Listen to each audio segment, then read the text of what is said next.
yet. Wow, that took a while to go. Hi, everybody. Happy Sunday. How's everybody?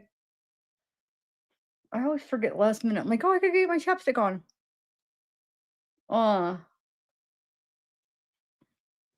Uh, see, Austin, what's up? Gina, Sea Breeze, Judy, Lisa Lala, Lisa Lala. Yes, a bunch of pages came out in the Idaho case. I had it a couple days ago, but I was just working on other things and I should have just jumped on it. But I was trying to scroll through and highlight pages that are interesting because there's a bunch of like you just have to skip through like all this scientific, which I feel like I could understand if I took some time to really go through it, but I just don't have that kind of time, like as far as like all the DNA. And I actually think it would be hard because they have a lot of redacted, so we would be missing pieces. So there's like half of it is like just stuff that's not really understandable because of the redactions, because with something like that, you can't, I mean, you have to have all the information.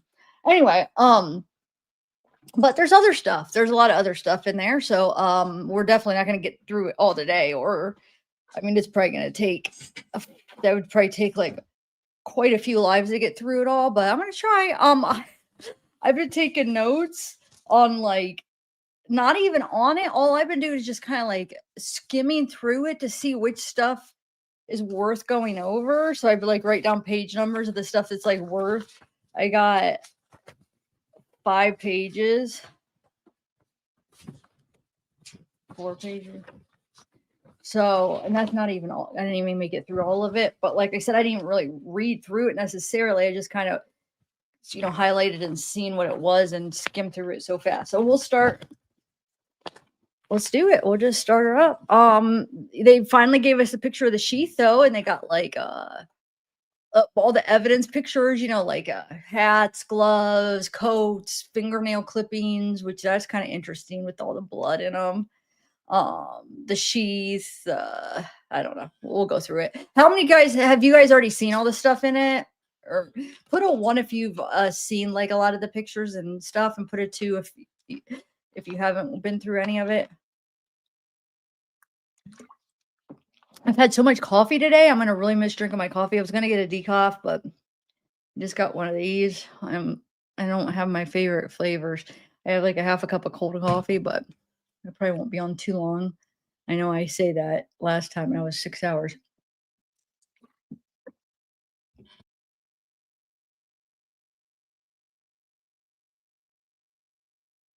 Okay. Oh shoot.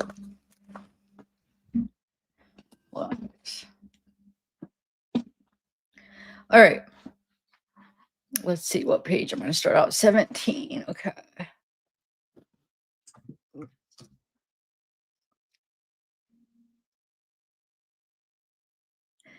Actually, I'm going to skip the first few because it's like repetitive stuff that we're going to, well, I could start here, but we're going to get to the more in-depth part. Yeah, let me share my screen.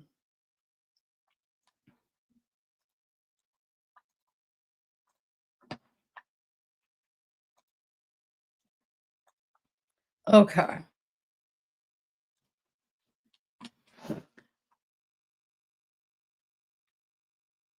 Wow, nobody really answered the 1 or 2. I dream crazy. No, are you talking about me? Like, or, oh, who are you talking about? I got like wrinkles right here, and I don't know. I feel like I probably look I'm 44. I don't know. I don't even know what 44 is supposed to look like, to be honest. Hey, LTD. Hey, Dr. JW. Thank you. Okay, so let's start. It's just a lot of random, repetitive stuff that they'll talk about the cigarette butts again down the line, but they'll talk about it in a different aspect. So, but they did get the two cigarette butts. Cigarette butt found on the bottom of entry stair next to where the subject's right foot was. This is where I'm confused. What do they mean? This statement right here. What do they mean? The subject's right foot. who? Because I mean, none of them were in the bottom of the entry stair, none of the victims. So who's the subject? Next to where subject's right foot was? Who? Anyway, does anybody have an idea what they even meant by that? And then a cigarette butt found in the right corner where walkway meets bottom stair. So they found two cigarette butts, which that's the thing. They're gonna find, like beer cans, cigarette butts. None of it's related because I mean, there's people in and out of the house. There's a party house, but of course they got to do their job and test it on stuff. But just because there's two cigarette butts doesn't mean it has anything to do with what happened. You know what I'm saying? I mean, the probability of it is small because they have parties, there's young kids, some of them smoke. So, and the reason I'm pointing that out because I just have a feeling uh, some of the people that think he's innocent are probably that's probably one of the things they're gonna hold on to is the cigarette butt DNA or something. I don't know. I could be wrong. But, yeah, there's probably kids in and out. They had a party there that weekend. They have a party there a lot of the weekends. There's probably sometimes people that they might not even know at the parties. You know what I'm saying? And they're smoking, drinking. So just because there's other DNA there doesn't mean that that's, you know what I'm saying? It doesn't mean that that's uh that murderer's DNA because are you kidding me? The murderer was so the Brian was so strategic. I mean, he made sure that I mean, look how little DNA and little stuff he left behind. Do you think he's going to smoke a cigarette there? Do you think the murderer is going to smoke a cigarette when you see how they left the crime scene? Somebody planned this out and they knew what they were doing? Or do you think he's going to just sit there and drink a beer? And I know that I'm not blaming the cops, of course. They need to do their job. They need to look into it. But I don't know if other people are trying to talk about this because I haven't listened to anybody talking about it. But I could just imagine some of the DNA they talk about that's not Brian's. There's like, oh my God, see? Well, do you really think the way he left the crime scene that he would leave a cigarette or a glove or you know, I don't know. Anyway, okay, I'll shut up. So now we have blood swab from entry hallway, wall and kitchen. It actually is interesting. I don't know how far we're going to get through all this. So as I was highlighting, of course, I was reading some and absorbing some. And it is kind of interesting because it goes through all the different blood and like what's blood, what's not. And there's like this glove, there was like blood on this glove, which I like since I read through it so quick, I'm not even sure what's what. I didn't get to really like get into the specifics. All I saw is because I was trying to label things was that there was a glove, there was blood on this glove, which I thought that was interesting, but I don't know whose blood that came back to because I didn't read it that thoroughly yet. So we'll learn it together. But all the different blood they found and where they found it and stuff. So we'll get to see like specifics. So that'll be interesting, guys. But it's going to take some days to get through everything. Okay, so we got 17, 18, 20. Okay, and then 24. Blood swab from the entry hallway and kitchen. We have the glove. 2 blood swab blobs. 38. Now we'll skip to 38. Here, I'll make it bigger. Sorry, guys. Hold on. Let me do this. There we go. And let's make it bigger. Let me get all situated. Don't worry, I'll get better here. I think I'm gonna go like that. There we go. Yeah, I'll make sure it goes up. Okay. So we have actually let me do this. Let me pop this up here so I can see what page numbers I need. Okay. 38. So we have a lift from kitchen window, which those lifts from the window are not related. You know what I'm saying? So I kind of should just skip over those. You know, the handprints, the 2 handprints, and I think didn't they say a face too? So we have the second lift from kitchen window, lift from kitchen sliding glass door, lift from front door lock. So I think, more importantly, what could have potentially been important is that lift from the sliding glass door because that's the door that he went out and in from. So he would have had to open it, but he was probably wearing gloves. So we got a bunch of buccal swabs, buccal swabs, empty beer can found on stairs. So they tested that with stuff, which we'll get as we scroll down. You'll see the picture of the beer can somewhere and where they tested it and everything. So that right now they're just pointing out everything. Backpack found in living room held full beer cans.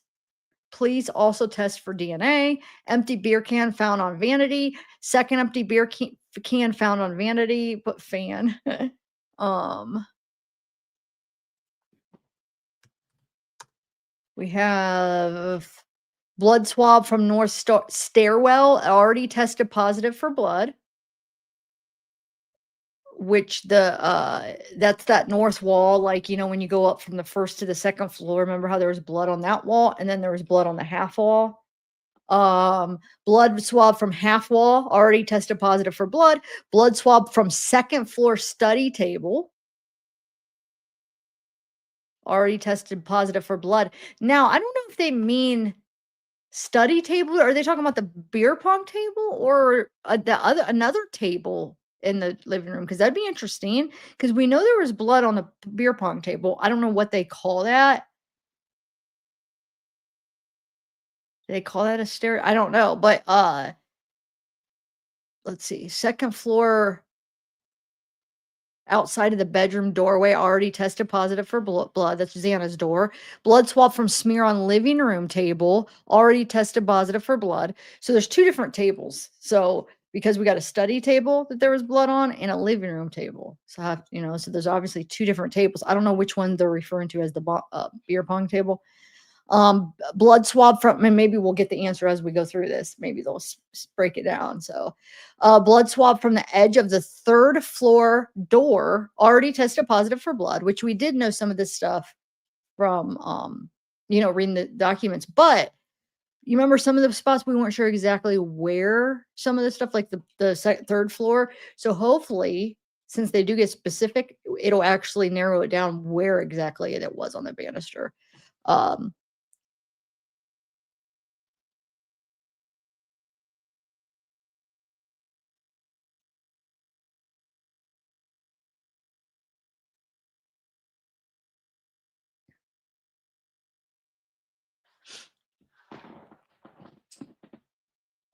Blood swab from floor stain inside doorway.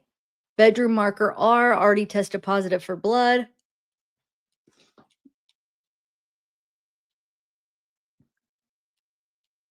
Oh, wait, hold on. Let me see what. So we got 52. Here's 52. Okay. So we have used napkins from Blakesley, Pennsylvania. So this is actually now when they went through, I'm guessing, when they went through the trash in Brian Kohberger's house, his parents' house. So that's, I'm guessing, right? And you'll see they have all the pictures of like Q-tips and floss and all that stuff. Anyway, so napkins from the house in Pennsylvania, flossers from a house in Pennsylvania, Q-tip, Dunkin' Donut cup and lid from the house, straw, flossers, Q-tips, lollipop stick, Dunkin' cup with lid. Actually, wonder if I move this, does it have to keep doing that? Hold on. There's got to be a way where that doesn't keep popping up, because it's probably annoying you guys, huh? Oh, I know why I haven't saved it yet. Hold on one second. Let me save it first, real quick. I think that's why. From when I made some of the redactions, I redacted phone numbers because YouTube's sometimes weird about that. That's about all. Even though it was just like phone numbers of like the police stations, but I don't take any chances. You never know with it, and it's just like not worth it. I'd rather my video stay up. But my point is, with the highlights in that, I did not redact, or I didn't save it. So I think that's why it's popping up like that. So give it 1 minute, it's saving. And it's such a long document, it's taking a minute to save. So I'll say hi as I'm waiting. I know, right? But remember, it could be his parents or him, because it wasn't just him there. So I want to know whose Q-tips they are, because they're really dirty. It's got some waxy ears. You'll see. But I mean, there's nothing wrong. People have waxy ears. Because some people might not do it every day. I don't. Like I'm always Q-tipping them every day, so it's like nothing. It doesn't have time to build up or anything. Oh my gosh, it's taking forever to save. Yay, serendipity! Are they?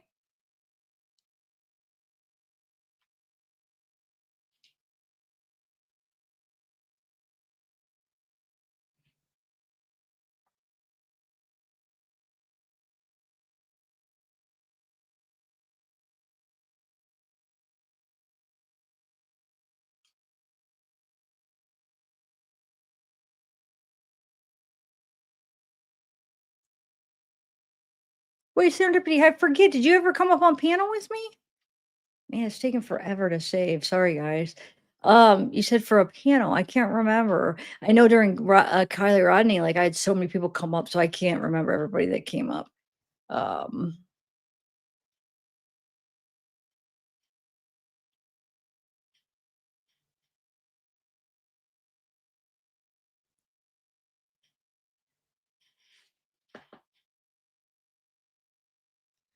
Lacey, you're always commenting how slow it is. I don't understand what your point is. Like every time, oh, it's slow here. It's slow.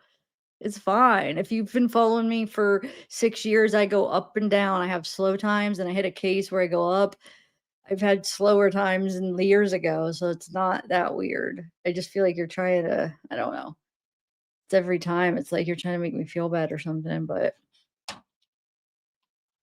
I understand we have to say it every time. Okay. It's like, oh, it's so slow here. Wow, it's so slow every time. Sorry guys. If you weren't here, I know it sounds like I'm being a jerk, but it's every live she comes in. I'm just like it's kind of trying to make me feel bad. It's getting kind of much. All right, hold on. I'm saving it.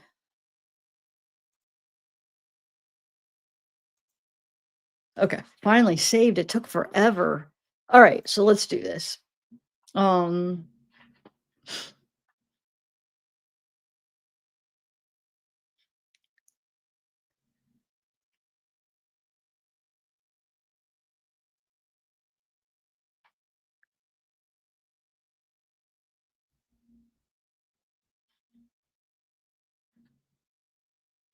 Wait, why can't I remember serendipity? I feel like crap right now that I should remember because that wasn't that long ago.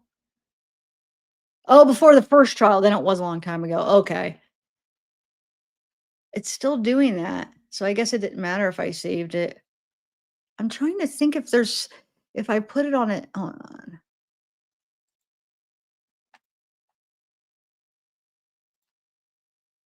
I don't know. Oh well. All right. Oh, there. Oh no. Okay. Anyway, so we got lollipop, Dunkin' Donut, popsicle sticks from the house, water bottle caps, or water. Why did I put cap? Oh, bottles and caps in a water bottle.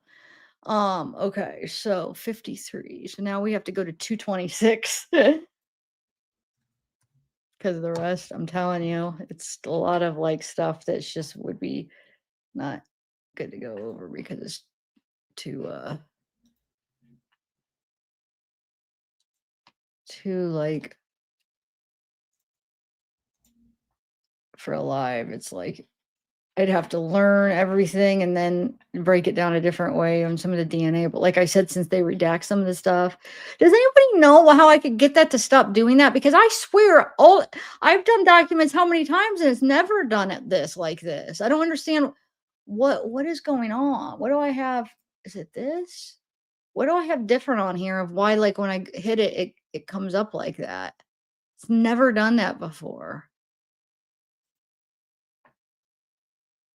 I don't understand. Oh well. I just move a lot and it's just gonna be annoying me. Like I do this a lot. Okay, so now we have we're gonna talk about the K-bar. So we get to finally see the K-bar knife sheath and like where the DNA is because they break it down and show you. Okay, K-bar knife sheath, swab of front strap, swab of edges on handles. This is where they're swabbing it. Swab of edges on blade portion, swab of stains on back. Conclusions and interpretations. Results from presumptive chemical tests performed on item 1 indicated the presence of blood. Item 1 was swabbed for DNA collection. Trace evidence was collected from item 1, which is the K-bar knife sheath, but was not examined at this time. Known reference samples from Madison, Xana, Ethan, and Kaylee are required for DNA comparison. Please contact the lab regarding the status of these known reference samples. A known reference sample from any developed suspect is required for DNA comparison. Please contact the lab regarding the status of this known reference sample. So, okay, so 28. All right. So this is where it'll show you with the picture and everything. Okay, so we have number one, the K-bar knife sheath. So they have tan leather K-bar knife sheath with logo, with the USMC logo snap button, strap on front, designated as side A in photos, belt loop and sleeve has rivets, used bright light to examine, OBS white residue on the near threads, dark areas of discoloration and material, and very small red-brown stains on back. Note, designated as side B in photos, tested 4 total stains on back, all equals 0 toll positive. Collected trace material onto the adhesive of sticky notes. Let's see, 3 on back and 3 on front strap. Back and small man. Hold on. Left in custody. Okay, so to swab front strap, item 1-1, light gray transfer to swab. Use one swab to swab edges on handle. So actually here, let me show you what page hold on. 232. And then we'll go back to that. Okay. So here is the picture.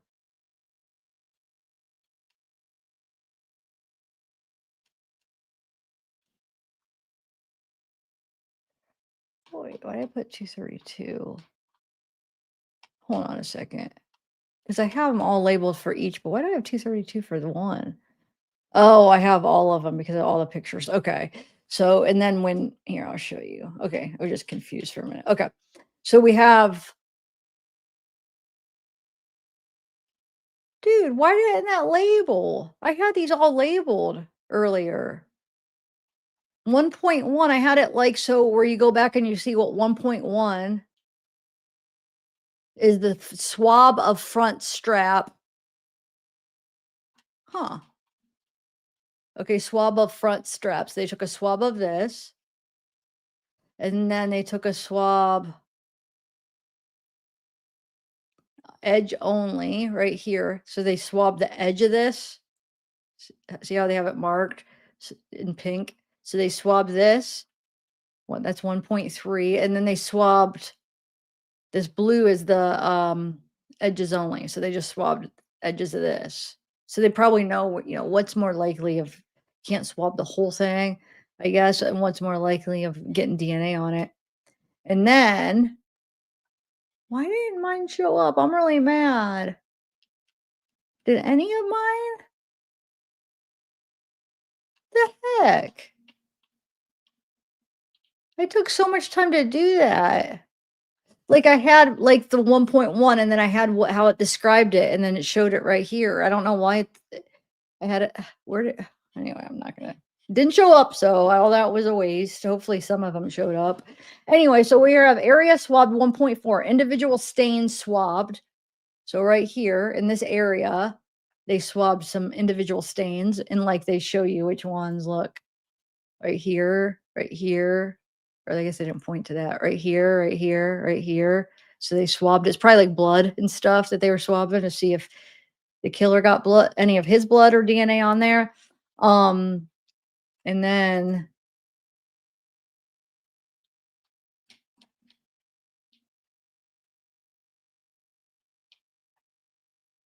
there's another just angle, the back side.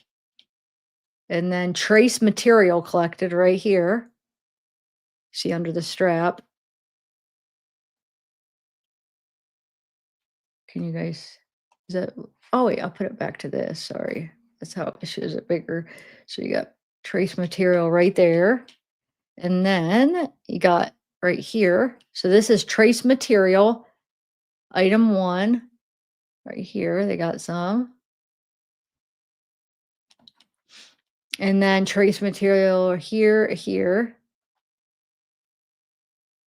You could see all the blood on here, the blood splatter. Look. Wow. See that? All little blood spots. My question is like, why can't they test all of them? I know it's expensive and it's time consuming, right? But like let's say they test a couple and then those aren't the ones of his blood, and let's say there are somewhere, but it's the a couple that they didn't test and then they would miss out on that? I'm confused. Like you would think they'd be able to test every single one of these just in case, but I don't know. Um anyway, so now we have some right here. Zoom in right here. Um but let me go back now to them describing the thing where I was supposed to have that labeled. I don't know why it didn't label. There's another set of them. Hopefully it worked on the other set of them. But if you go back, like, hold on. 1.1, so the 1.1 light brown transfer to swab, use one swab edges. So there's a transfer light brown, um, avoided red brown stains. Why? Wait, what? No, that's not, why is that not making sense? They avoided red brown stains? So 1.3 is light brown transfer, consumptive. 1.4 is light red brown transfer, concentrated on tips.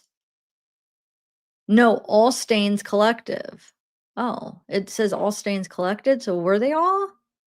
I don't know, guys. I don't have all the answers, but if anybody knows, let me know.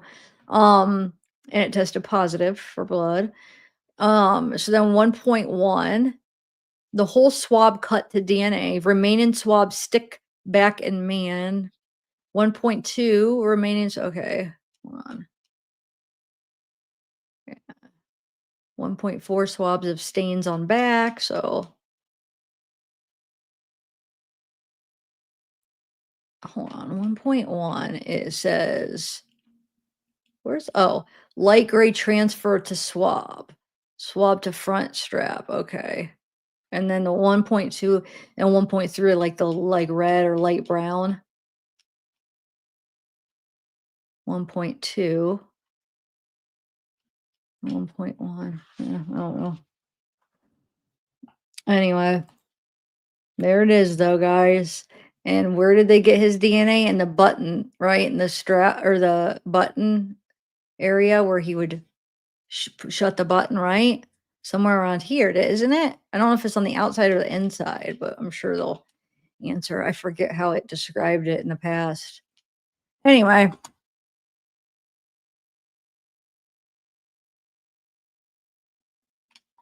All right. So next we go to 238. All right. So it talks about the sheath again.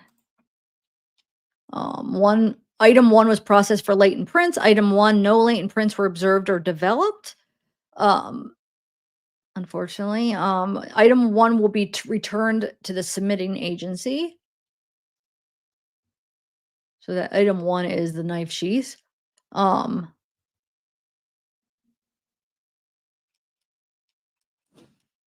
now they go over more of this. Here, let me make it a little bit bigger here. That's what I'll do. There we go. Okay. So we have item one, knife sheath. Okay, let's see. It was examined by Stephanie Wilt while in my custody. Presumptive blood testing positive and samples for biology were collected. Trace samples were collected on Post-it notes and placed in a manila envelope. That was then repackaged. Result, let's see, date 11/17/2022. Method powder magnetic. Result 4 NPD. Method 4 notes use single-use powder. Okay, and then we have, there's the bag that it was in. Okay, here it is. There. The back of it.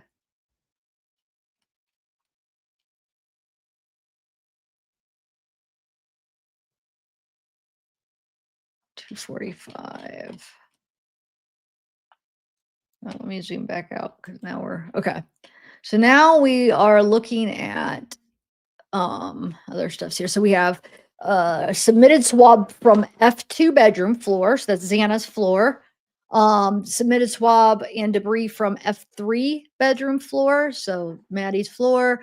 Right fingernail clippings from Ethan. Swab of right fingernail clippings from Ethan. Left fingernail clipping from Ethan. Swab of left fingernail clip from Ethan. So you get the point. A bunch of fingernail clippings from all of the victims. Okay.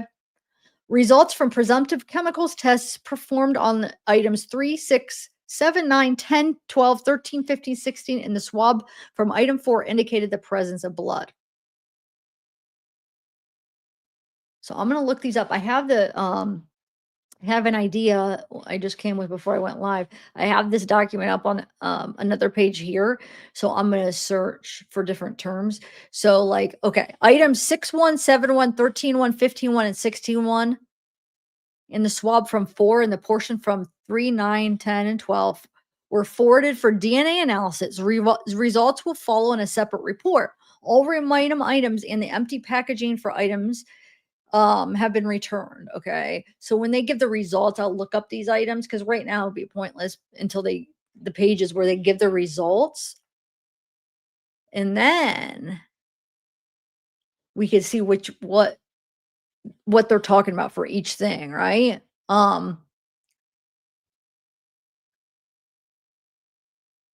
So I mean, obviously, this is what they're talking about for this, though. 3, 6, 7, 9, 10, 12, 15, 16, all presence of blood. So all of these three, the bedroom floor, the blood on the both bedrooms, the fingernail clippings, all of that. So that's what they're saying. Okay. But when they go over about the DNA and the fingernail clippings, that would be interesting. I didn't see like the actual results, but I saw that they were giving them, but I didn't have time to actually go through all the details. So I'm going to go through them with you. Okay. So now we have 10 left fingernail clippings from Xana. And we'll have a picture of it. Let's hope that my labeling worked on that. Let's see. So we're gonna look at the 10.1 first. So nail clippings, Xana, glassine paper, fingernail clippings, red brown staining on all nails, tested one total stain, positive, used one swab to swab nail clippings. Item 10.1, red brown transfer to swab, positive consumptive, positive, tested positive. Okay, so that's 255.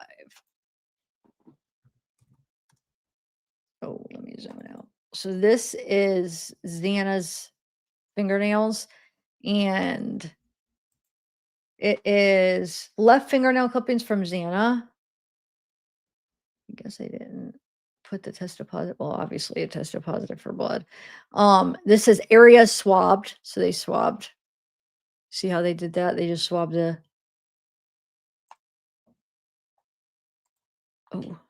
swabbed right here. And then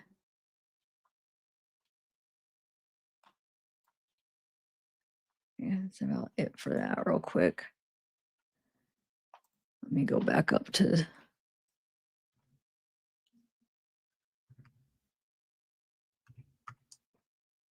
oh wait, why did I put in that? What am I doing?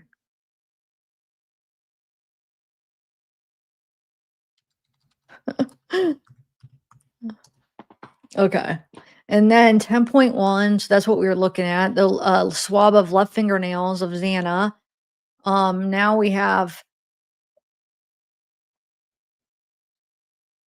but there is going to be more results with DNA stuff too, but this one just has, okay, this one just shows the blood. So now we have Xana or Maddie's 12.1, right fingernail clippings from Maddie is 12.1. Nail clippings, red brown stain on all nails, light pink stain on exterior of largest clipping. Tested one total stain, used one swab to swab nail clippings, 12.1 red brown transfer to swab note to swab. No avoided light pink stain and broke one nail during swabbing. Why do they avoid the light pink stain? I don't get that. What do they mean by that? They avoid it because they're going to test it a different way? Does anybody know? Well, that's what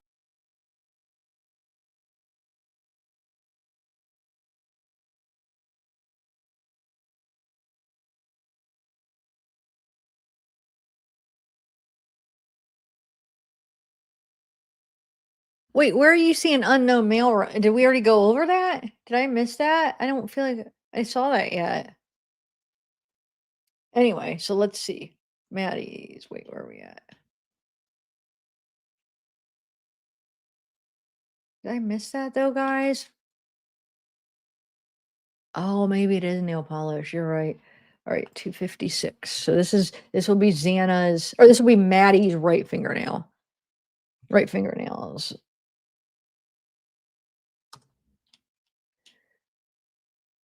The area swabbed is right here where the orange dots are, so around the edge. Um, man.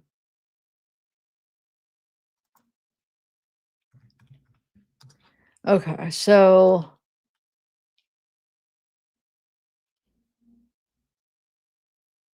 now swab of right fingernail. Oh, that's what we just did. They repeated it again. Stained portion cut to DNA. Okay. Left fingernails. So now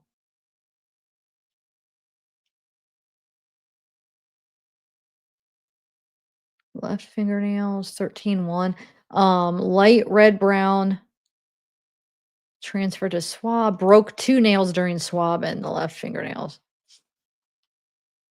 I don't have it labeled. Well, let me see. Left fingernails. I guess it gotta be 13.1. Let's see. There, that's her left. I guess I didn't. Oh yeah, wait, I guess I do have it, but I just didn't. Item 13.1, swab of left fingernail clippings from Madison. So they broke 2 nails in the process. I don't understand why it matters if they break them, because, I mean, all they need to do is just swab the whatever's on there, like, what's the big deal if it broke, though? You know what I'm saying? I don't understand why that they care either way, they have to get what's off of it, right? I'm probably obviously, it matters, but I don't get why, though. So, maybe somebody could help me. Oh, that's where. Okay, so now we have Kaylee's nails, her right fingernails.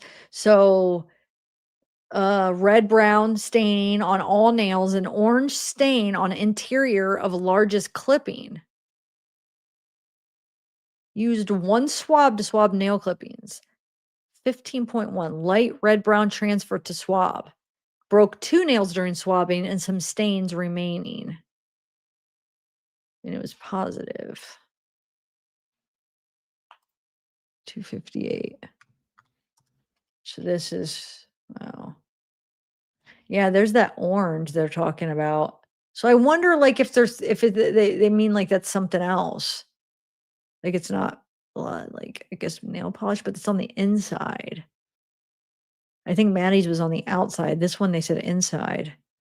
Um, but look, positive. So this is now, are they specifying just in this specific spot it was positive, or are they just pointing to the nails altogether? You know what I'm saying? I don't know, because you'd think they'd all be. But yeah, so they tested, swabbed all like that. Huh. Anyway.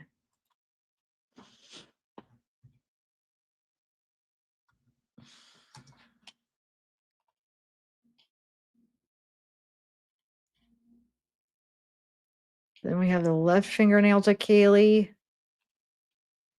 Light brown transfer, broke 2 nails during swabbing. Red brown staining on all the nails. So that's right here. Left fingernail clippings.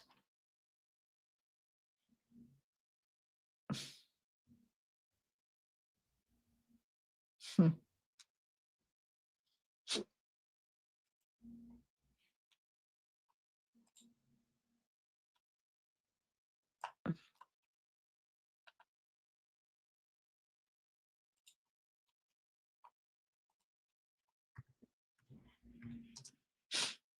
And then we have they don't have a picture of this, at least not right underneath. So maybe somewhere in this document it is, but um a lot of the stuff they blacked out of some, like, I think that's what they do on these ones. They black it out. They do although have like some of the stuff from Brian's house, like the sheets. And I swear I skimmed through it real quick, but I swear some of that was positive for blood. But maybe it was somebody else's. I just was trying to get as much ready as possible of like what to highlight, to what to go over. So anyway, so we have F2 bedroom floor, blood swab pre-logged, collected from the second, so Xana's bedroom floor, dark red brown, positive for tested positive. Oh, toll. Oh, thanks, Super Michael. I hope you're having a good day. Oh, I am. Thank you. You're so sweet. Oh, I want to see what zero. I gotta look what that means because they exactly because it that'll help. Hold on.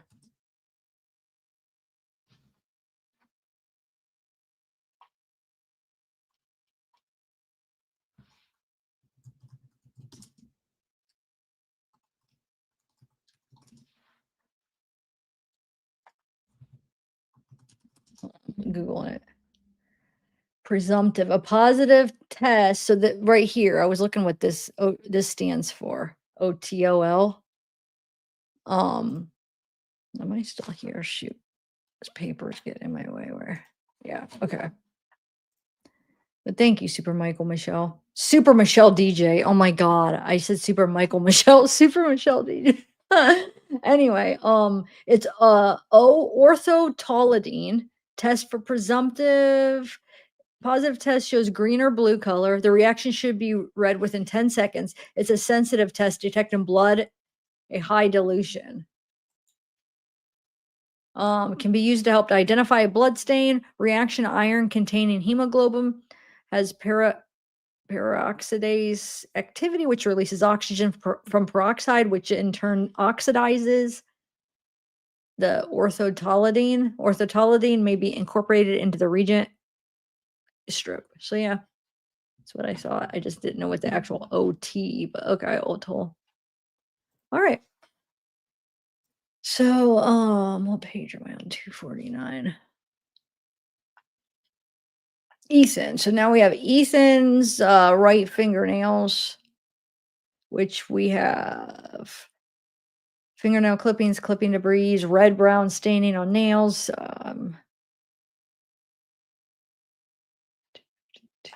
Oh, I could just scroll down. Or wait. Why was that not moving?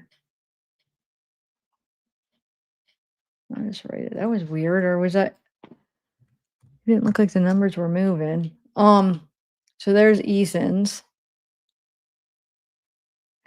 Ethan's, you know what that shows right there? Because the girls have way longer nails.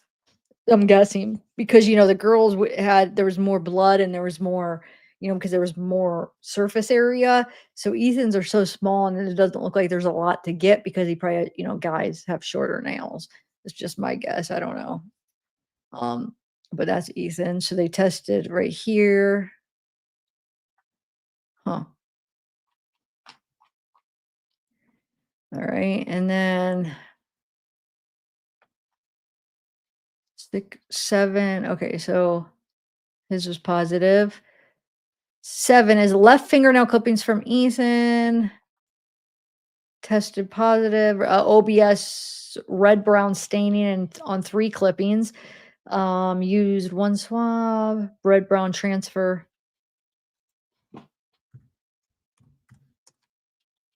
So that's his other hand.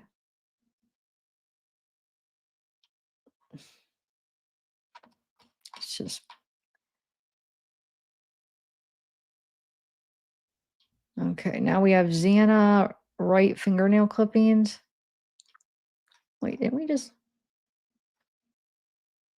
look at hers? Hers was first, I thought. Area swabbed.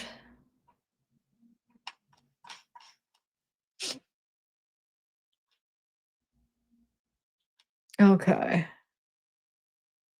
And red brown transfer, so same thing. I mean, all right. So now we have what page am I on? 251.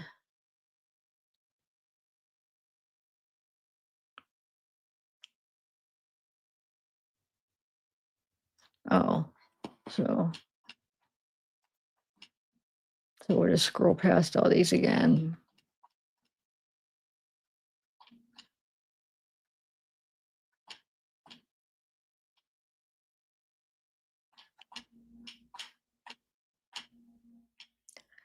All right, now we have to go to 265. Okay, so now they have blood cards. So they have a blood card from Madison Mogan, blood stain card labeled Madison Mogan. Can they have one for Kaylee? So basically all of them. They have oral swabs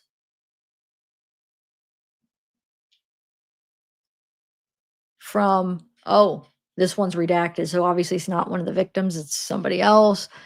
So it's probably one of the other people, like one of the jacks or one of the other students or the roommates or whatever that they took, their DNA to. So, but they're still redacting.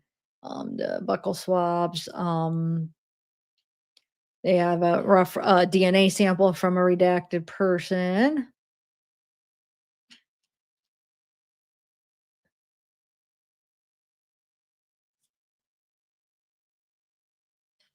Um, Another DNA from redacted. We have a blood card for Ethan, blood card for Xana. Okay, so now we go to 321. Oh. Okay. All right, so make this a little bit bigger. Digital images for comparison. Item 21.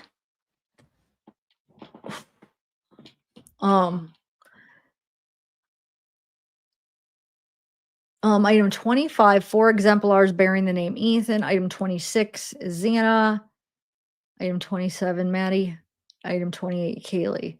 Conclusions. One latent print was examined for comparable ridge detail. Latent print L5 is a value for comparison. Latent print L5 is a value for multimodal biometric identification system inquiry.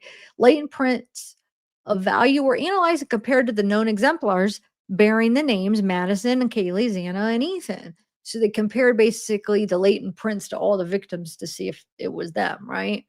Um, Item 21. Actually, hold on. Let me see if this will work if I do. Let's see. Hold on. Ooh. Hold on. We'll get it though. Watch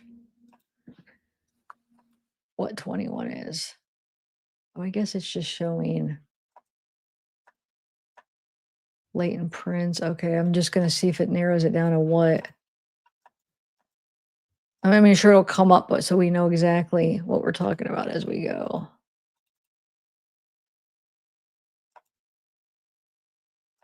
That one is so.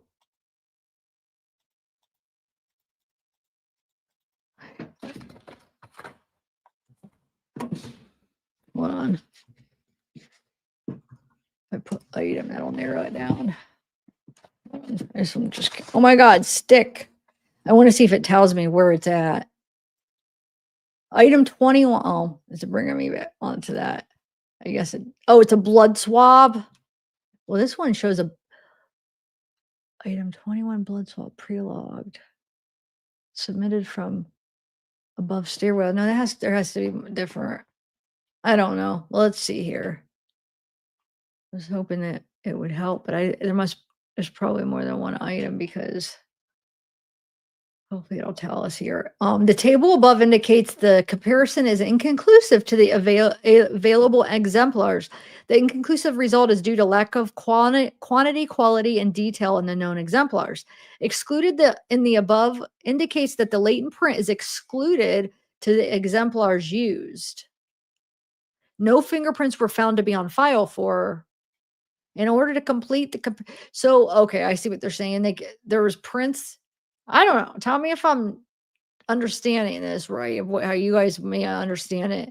From what that just said is it excludes the victims, so the prints aren't the victims on the specific item 21, but it also excludes any of the other people's prints that they got. And I don't know how if they got everybody's. I know they got people's DNA. I don't know how many people's prints they got, like all the people in the house or students. I'm not sure. I forget some of the stuff that we read in documents but uh and then they're not on file, so it's not anybody that's in, the system. I don't know. Is that what you guys are understanding for that? In order to complete the comparison portion of this exam, it is requested that a quality set of fingerprints be submitted. If the suspect is developed by your agency at a later date, a fingerprint card or the appropriate suspect information should be submitted for comparison. There are 3 remaining latent prints captured from the house, the 1122. Additional report to follow. Latent prints were marked and preserved. Digital images used for analysis and or comparison are being retained by ISP Forensic Services. Items 25 through 28 are being retained in the lab pending further comparison. That's the thing though. I need to find item 21 because where is this latent print that they're trying to find? It hasn't said. Is anybody caught on to where is this latent print? Hopefully it'll come about as we scroll. Um I wish I could have went over everything before, but I mean that would take me weeks, and then by the time I would get it out, it would, I don't know. So instead, I decided to go over it with you guys.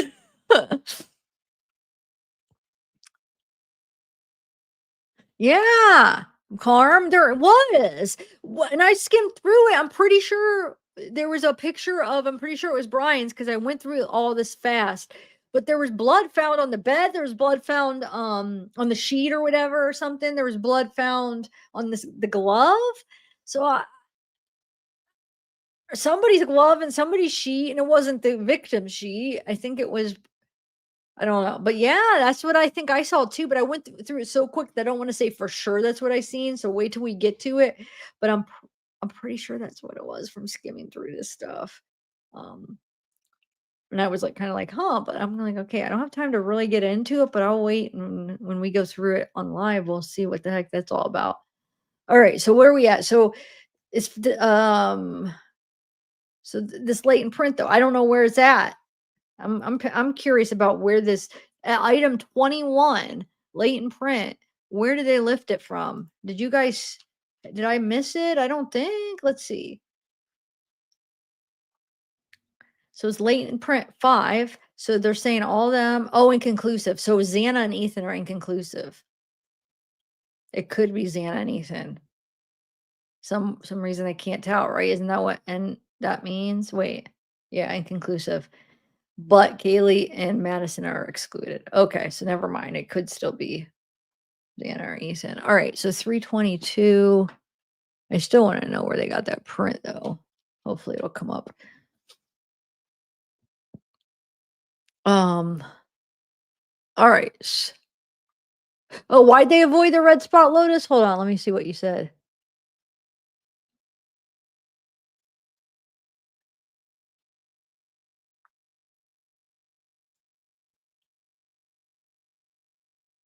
No, but Lotus, when they are looking through the finger clippings, they don't know um if they got any of the victim or the suspect's blood in them. They wouldn't know. I feel like they would test that because how do they know if they, I mean, I think they should, and plus the DNA could be mixed in with the blood, the skin, you know what I'm saying? So I feel like a lot of the times with stuff like that, the suspect will cut himself. Not all the time, and he could have took precautions, but or what, could be sloppy. They didn't wear gloves or they cut themselves. So there could, I mean, the suspect's blood could still have gotten under their fingernails. So, you know what I'm saying? I don't see why they would exclude that. I feel like they should. That's a possibility, right? Or it could be mixed with it, since there was so much blood under the nails. And let's say there's a big fight and there's blood and then there could be his blood under it. You know what I'm saying? I still just don't I still don't get it. I see what you're saying, but like it still doesn't make too much sense, but I guess they know what they're doing. All right. So, and it wasn't the thing is it wasn't that they were excluding the red stains, they were excluding the pink stain, Lotus, right? Or wait, I forget what it said. It said orange, or maybe it did say red stain. I know they said something about the orange and pink. One of them had an orange and one had a pink. So I think when somebody said it could be fingernail polish, I think that's probably closer to that makes more sense to me than it being blood because I don't think I mean, there was blood all over the nails. So it was like almost just like that one stain on each of them for some reason, right? I don't know. I'm probably not making sense.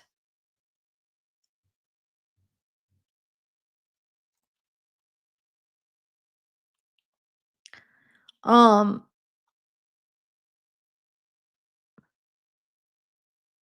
where are we at? Major crime. Okay, Ethan Chapin.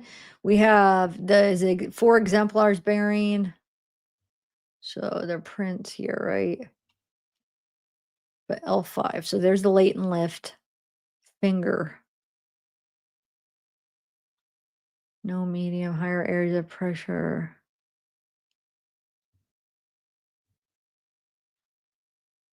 Yeah, but where at did you lift it is what I want to know. Huh. I don't know. Oh, wait, here. Right here. It's on the plastic slider door and kitchen, house facing interior. So I think that's the elf. Yeah, that's the late. I'm pretty sure that's the one that we were just talking about, right? Plastic slider door and kitchen of house facing kitchen interior digital image. Yeah, I guess that would be important. No wonder why they're focusing on that latent print because they know that's the way that the suspect got out and in. So yeah, they want to figure out whose print is that because if it's not any of the victims, I see that makes sense. Hopefully, I'm understanding that right. Are you guys? Am I making sense? Does it seem like I'm understanding it the way you guys are, or no? Says no points of correspondence, but number 9 finger is hard to see. Delta. No full palms with fingers recorded. No points of correspondence to coronal, but number 6 finger is hard to see. No full palms with fingers recorded. No points of correspondence to Mogan, but number 10 finger is hard to see. Delta. No full palms with finger. So this is in crime scene images 5840, 5841. No full palms. Recompare Leighton to Mogan. Agree that there's no correspondence. Need better recording.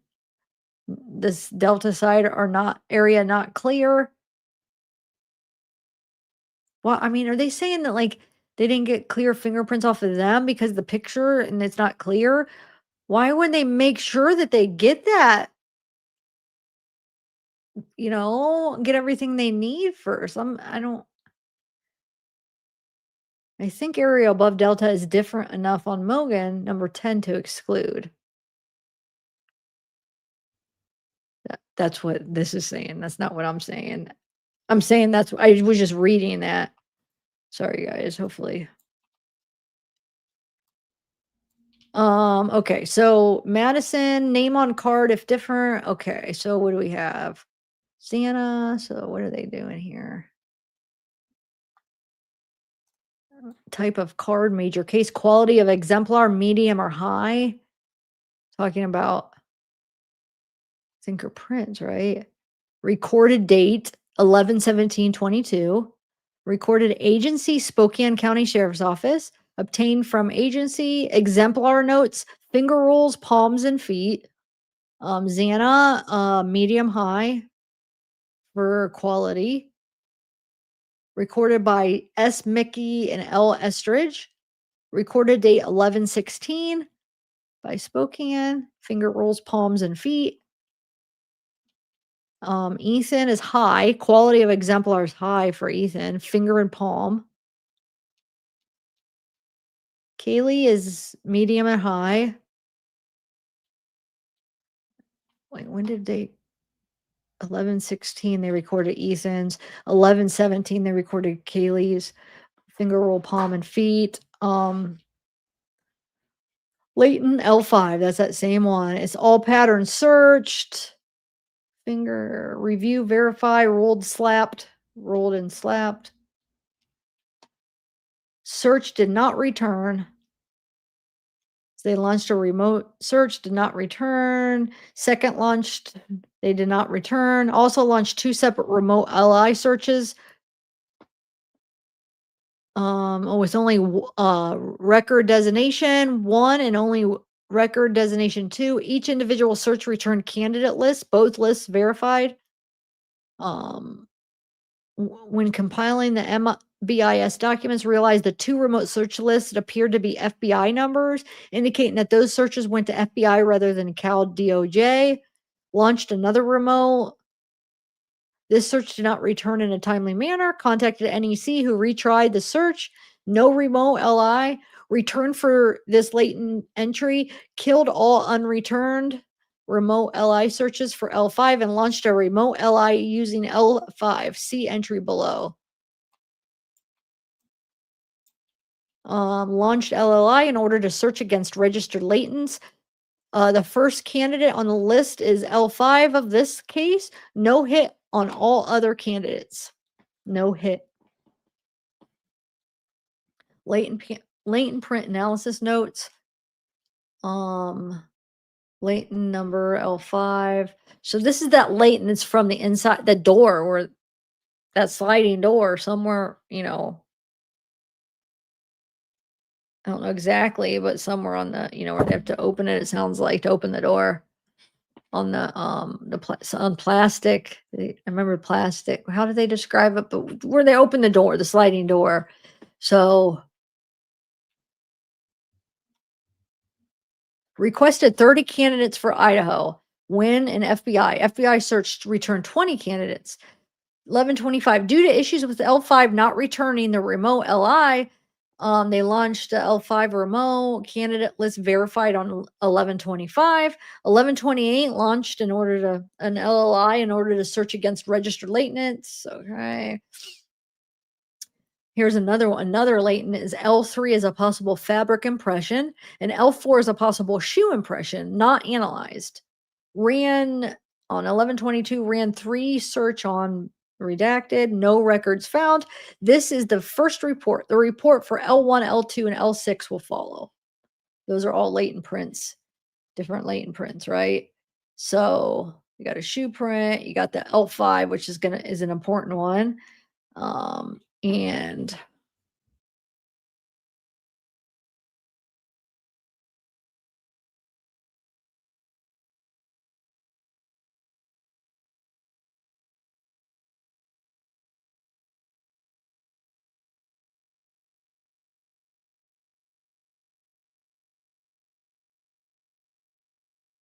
oh, Katie, are you serious? Are you okay?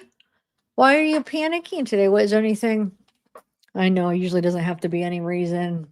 I can get them too, but not too often. And usually it's like, what? Like, usually they'll come on and it's like, I don't understand why. It's like, wait, what? So, but is there anything specific?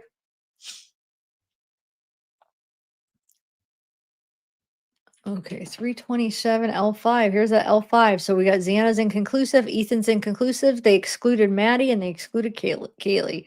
It's the same thing as we just read. There's going to be a lot of repetition in these kind of documents, as we know from going through them. It's very annoying.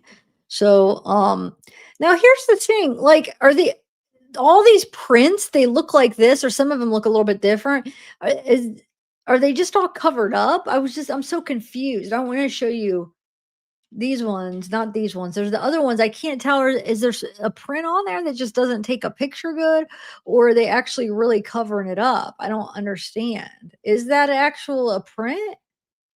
That looks like there's something, right? Yeah, but that's what I wonder. Is it that it's just doesn't come up on a photo like that? I don't know. Or are they blocking it out? Like, look, left foot, there's nothing there. Well, I don't understand. Is there and it's just not showing up? Or are they redacting it and is there a piece of paper over top of I don't know. I'm so confused. Usually, like, I've seen prints and documents before. Usually you could see it's like white paper and then you could see the print on there. But why can't we really see it? And why do they have these like cutout things? Are they oh, is it redacted? Okay. But that's how they redact it. They just put a thing over top. Why don't they just redact it as a black box? I don't know. Like this. You see what I'm saying? I don't get it. Yeah, but Casey, right here though, what is this? Why have that? They could redact it like this. Do you see what I'm saying? This is redacted, yeah. But what is this even?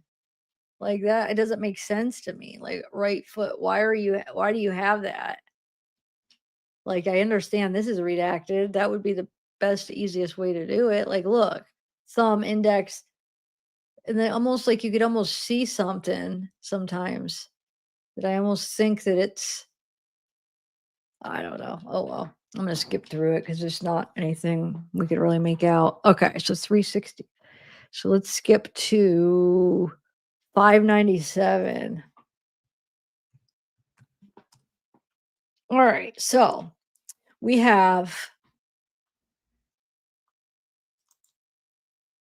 that's why it skips all the way from 2 to 300. I hate how it does that. There we go. Okay, so we have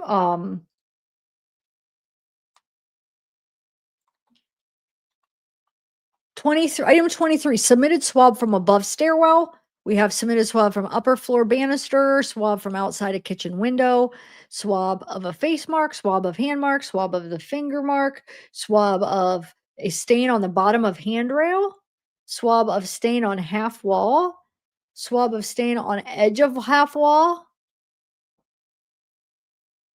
swab of stain on top of half wall. Now, the one that I always try to like picture, how did this happen?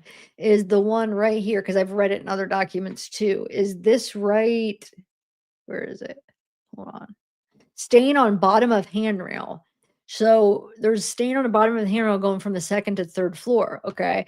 So we know like some of the blood, I can understand how some of the blood got on that north wall from even being in, like, the hallway area or of Xana's room, because we know there's altercation. I get that, I get how it got on the half wall, but I guess it possibly could have just the way the blood splatter could have just landed on the if it's the railing on the north side of the wall, I could see how it could get underneath. It depends where it's at, or you know what I'm saying? But if it's, like, smeared, like I'm almost picturing is it somebody's hand that had it on there, and then they were holding onto the railing, or do you think it just splattered and somehow got, like, underneath? I guess I get it if it's on the north outside wall, you know what I'm saying? Because but if it's under on the other side, it was like, how would that I don't know, I mean, I guess it's possible, but let's see, it says bottom of handle. Well, hopefully they'll go over the specifics exactly which side that's on. Okay, results from presumptive chemical tests performed on items 23 and 24 indicated the presence of blood. 29 or examined for purposes of sampling for DNA analysis. So 29, 20, 30, 31 for DNA. Okay. So 23 and 24 presence of blood. So the above the stairwell and the upper floor banister. Okay. 598. And then all these ones were 23, 29, 20. So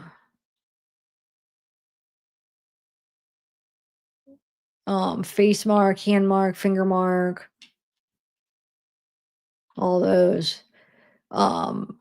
Swabs from the stain of the half wall, bottom of handrail. They were all basically forwarded for DNA analysis. Well, duh. So basically, most of them were forwarded. A result followed in a separate report. All remain items and empty packaging from item 23, 29, 30 have been returned to the main lab. All right. 599. Submitted swab from above stairwell. Blood swab from above stairwell swab, light red brown swab with staining concentrate to one side. Whole stain portion cut to DNA. Okay. Swab from the upper floor banister, dark red brown swab, upper floor banister. Hopefully they get more in depth of exactly where though. So upper floor banister, which I think it's I think we all kind of thought they were talking about, but where at? So where you have Maddie's door, you go upstairs on the third floor, you turn right, Maddie's room's here, you have that banister right there. And it actually had like decoration on it. Was it Halloween or Christmas? No, it was Christmas. It almost looked like maybe Christmas East type stuff in a way. They had stuff on the railing, like kind of like decorated. So so somewhere on there was blood. And that's right here, upper floor banister. And then swabs from the outside of south kitchen window. From the outside of south kitchen window. Oh, the hand marks. I was like, I thought they were thinking blood for a minute, but it's the face and hand marks. Okay. Swab of hand marks. Okay. Swab of stain on bottom of handrail. Let's see. Stain on bottom of handrail upstairs between floor 1 and 2. I have to look it through the house pictures and see where that handrail is. Is it on both sides or just one? Swab of stains on half wall.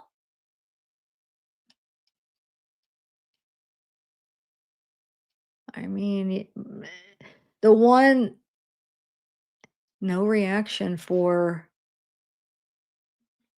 I don't know which one. I don't know. I mean, this is more, we have swab. Okay, wait. Submitted swab of stain on edge of half wall. Submitted swab of stain on top of half wall. On half wall. So there's like a bunch of different swabs. So which one doesn't have a reaction? I mean, huh. I don't know.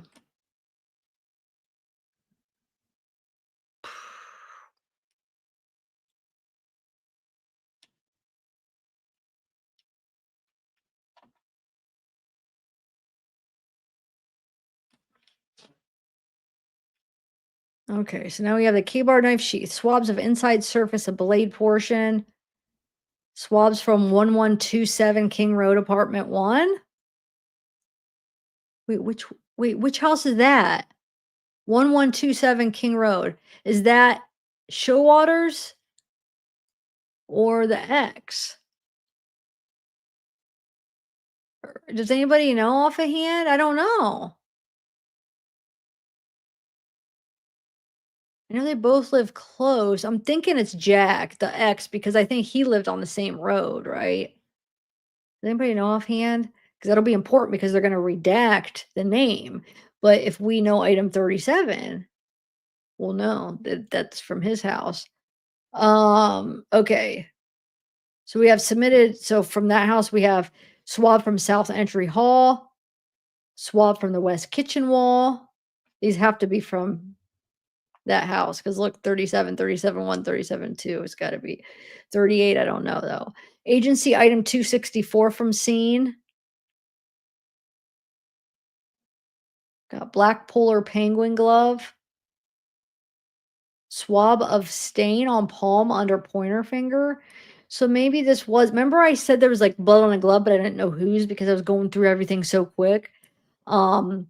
So maybe it was either Jack, one of the Jacks then, because it looks like I'm sure these are all from that apartment, which I'm sure they'll say, but let's see.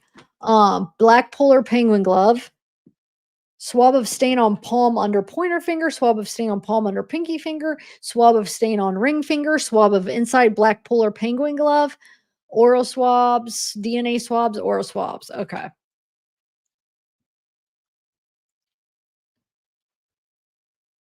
$603.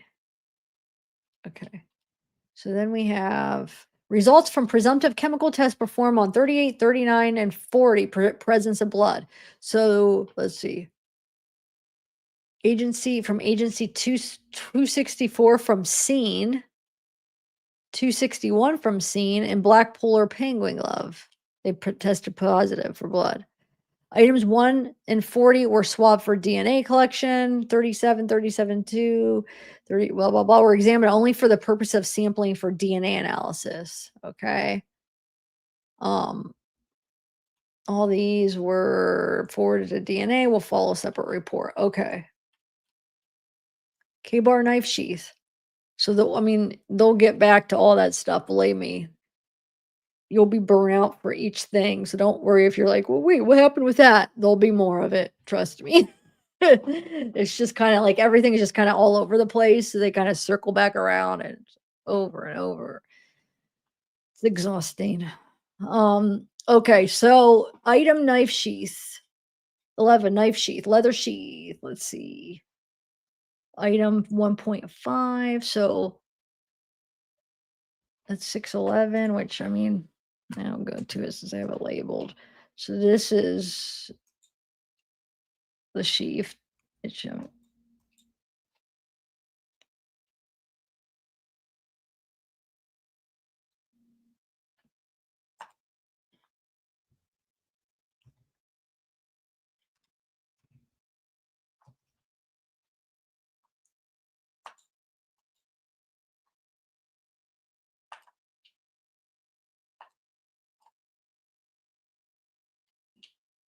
1.5 swabs of inside a surface of blade portion. 37 is a submitted swabs from 1127 King Road, apartment 1. 2 swabs from entry hallway, wall, and kitchen. I remember going over this in the documents. I'm pretty sure that was Jack's house, right? Showalter's, wasn't it? Or wait, maybe it was the other one. Now I can't remember. It was so long ago now. Long enough that we've been through so many documents in between. Red brown stain. So remember there was one in the hallway, in the kitchen, entry hallway, wall, and kitchen, looked like blood. Submitted swab from the entry hallway, 1 plastic cap, red brown swab. 372 submitted swab from west kitchen wall.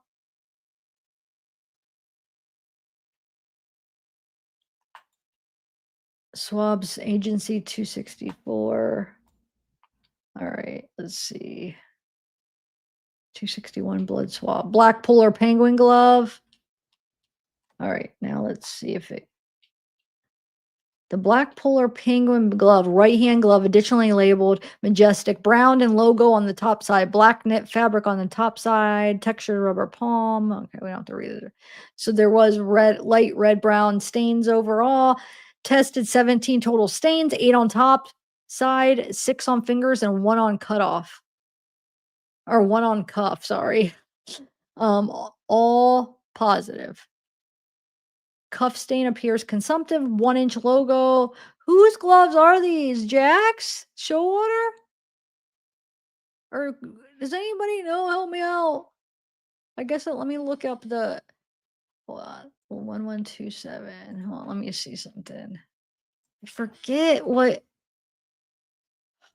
even though all the stuff was redacted in the documents anyway, but I think we were kind of going by like different hints of when they were describing going to that apartment, seeing the blood. There was other hints that kind of told us who it was, and I forget which one it was now. I feel like in my head, I think I was thinking it was Showalter, but maybe. All right, hold on. Let me do Google Maps real quick. I just want to see if I will recognize where that house is.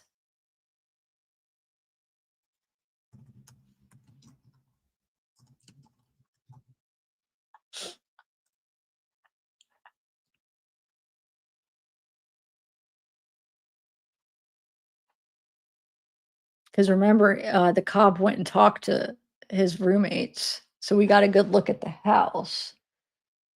Um, hmm, hold on, let me go get a street view.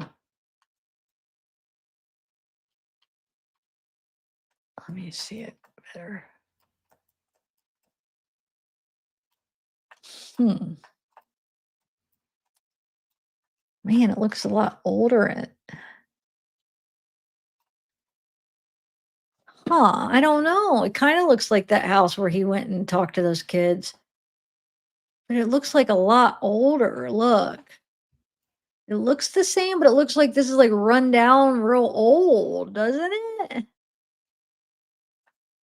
Oh, shoot. Why can't I just put it up without oh, I'm so annoyed right now. Sorry. I don't know why it doesn't let there. Gosh, so freaking annoying.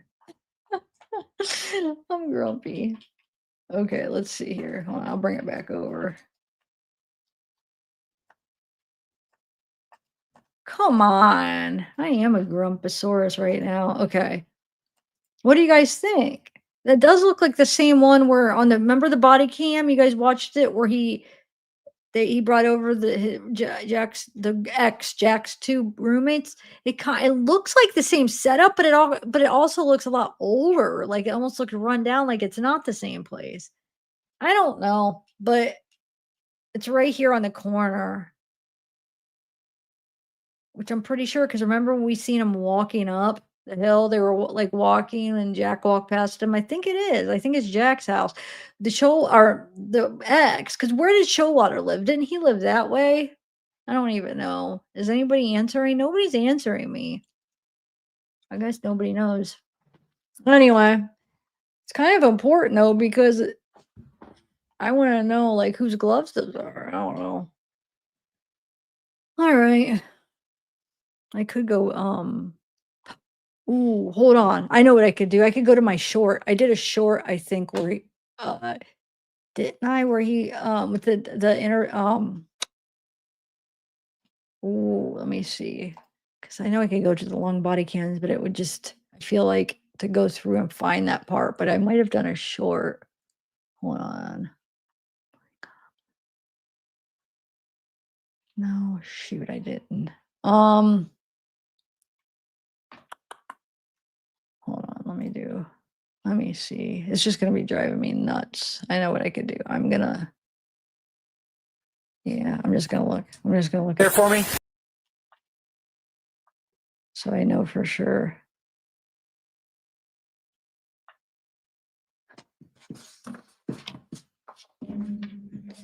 If that's his house. But that why does it look so much more run down if that is it? It's gotta be though, because he's walking up the same I think it is. I think that's Jack's house. Or Showalter. I know they were both named Jack. Or the boyfriend. Oh my gosh, the boyfriend Jack, the ex. Yeah, he's walking right down from that look. Um, because this was exactly how you go up the Queen and then go down the Queen and up right there, that dead end. That's where he just walked from when he changed his clothes. But I wanna see when he actually goes and talks to the roommates because they're right outside the house.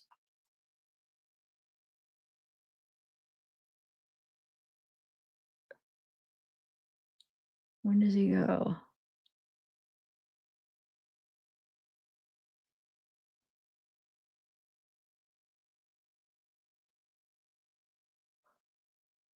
No. No, it's not Jack's. It's not the boyfriend. This is Jack's because this is when he talks to Jack's neighbors or Jack's roommates. Okay, so it has to be Showwater where Showwater lived? Or is it that other weird guy? Did they go, interview him? That weird guy that lived, like, right by him that they're all freaking out, like, a lot of people think that he's involved. I'm wondering if they probably, talked to him maybe? I don't know because everything's redacted, so But yeah, so it's not. So whoever it is lives like almost. I think that's across from Jack because I think it's on the other. Like it'd be like over here, right? Because look, when you do the Google Maps here, I'll show you. I feel like you guys aren't. Nobody's caring here. I don't know why I like to know these little details because they're talking about finding blood at this house. I'm just curious whose house it is.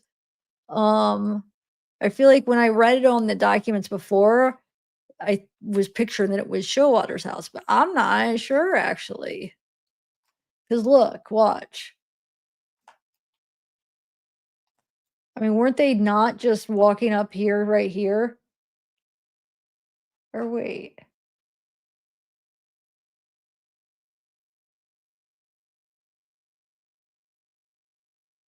Yeah, I'm pretty sure. I don't know. Hold on, let me make sure.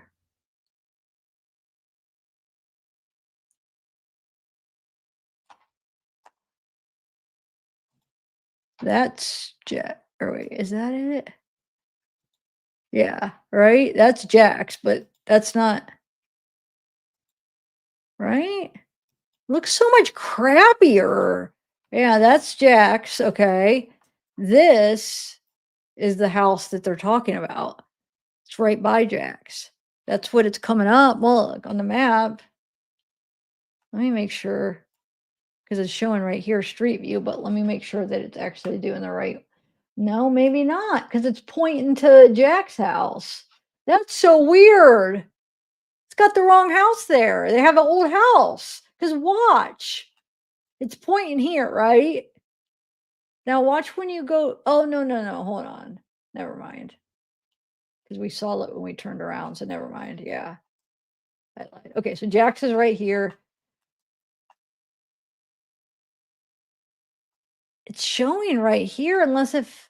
Wait, let's see what the address is. 1127. Let's see. Because sometimes they're wrong. When you zoom up, it's looking like it's this house, but this is showing this is the street view. But I guess that would be the street view if you're sitting at the house. Help me out, guys.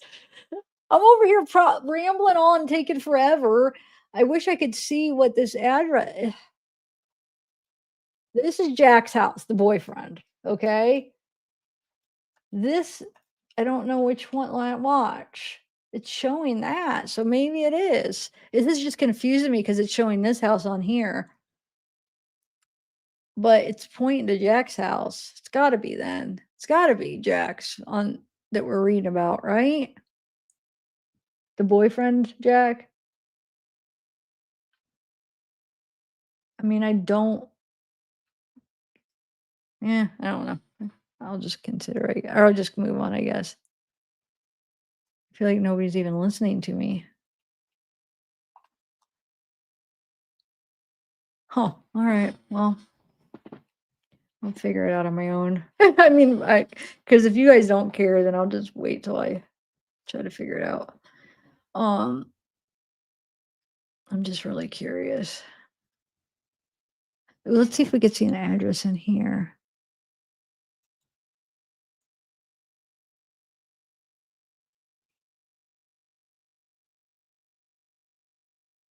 It's gotta be. Huh.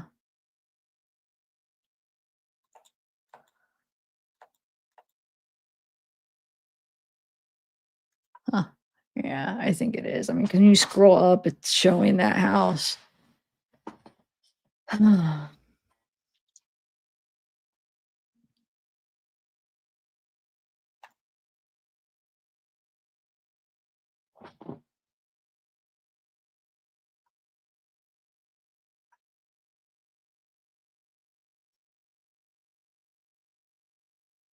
I'm just seeing if I could catch an address on the house, on the apartment or whatever. But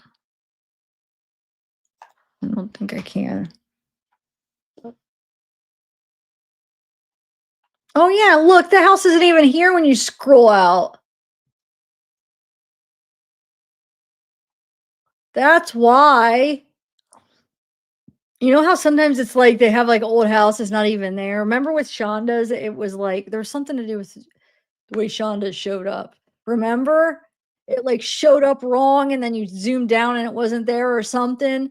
So it would be right here, but it's not even there. But in the maps it is. So this has to be Jack's. That answered my question. That green one's not even. Oh my god. Okay. On the map it is. On Google Maps, but it was probably soaking down. It looked old on the maps. They probably tore that down. It was probably right here. All right, so let me continue. Sorry, guys. Anyway, so I think I'm pretty sure that they're talking about Jack's house, the ex-boyfriend Jack, where they found blood in the hallway in the kitchen. That's so crazy because I feel like since remember they had everything redacted, I in my head was thinking it was the Showalter's apartment that they found it in. I was wrong because I mean, like I said, we kind of had to guess because all the freaking reactions. Okay. So we have 4-1 swab of stain under palm, pointer finger, pinky finger. Okay, so we already went all through that. There's blood on the glove, there's blood in the hallway, the kitchen hallway or whatever, blood in the kitchen on Jack's house for some reason. But I mean, people bleed. Obviously, it didn't come back to any of um the victims, or they would have arrested him. Or they would have suspected him, and they never even did suspect him, just right at the beginning, and then once they got all the evidence, he was cleared. Okay, alright,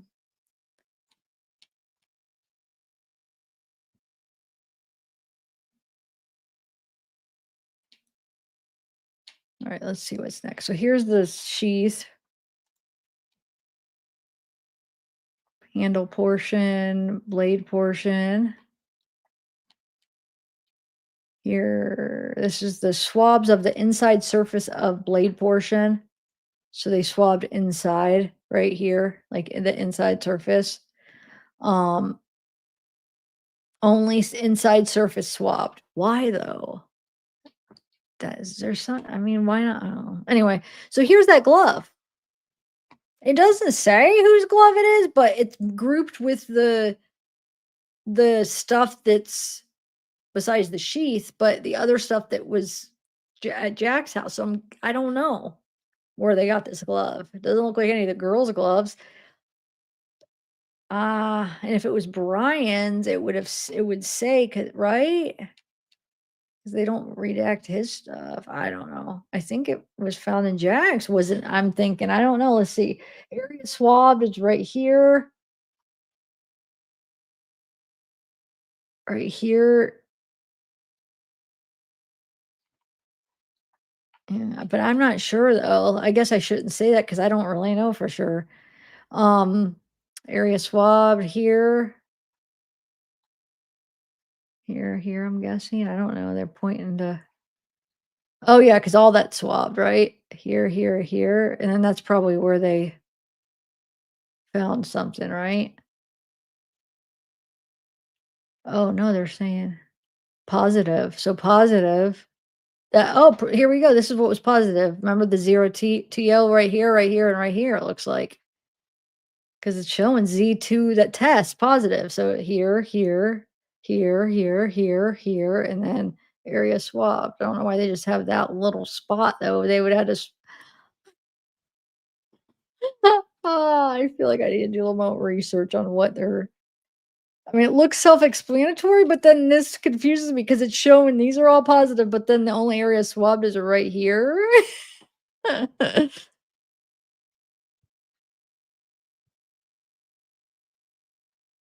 Yeah, it does have dark stains on it.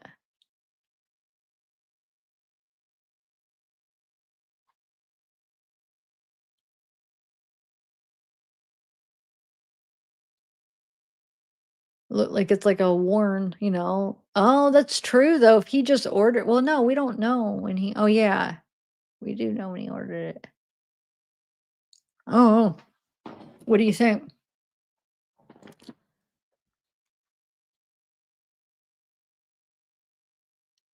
Wait, why are you making that face, Austin?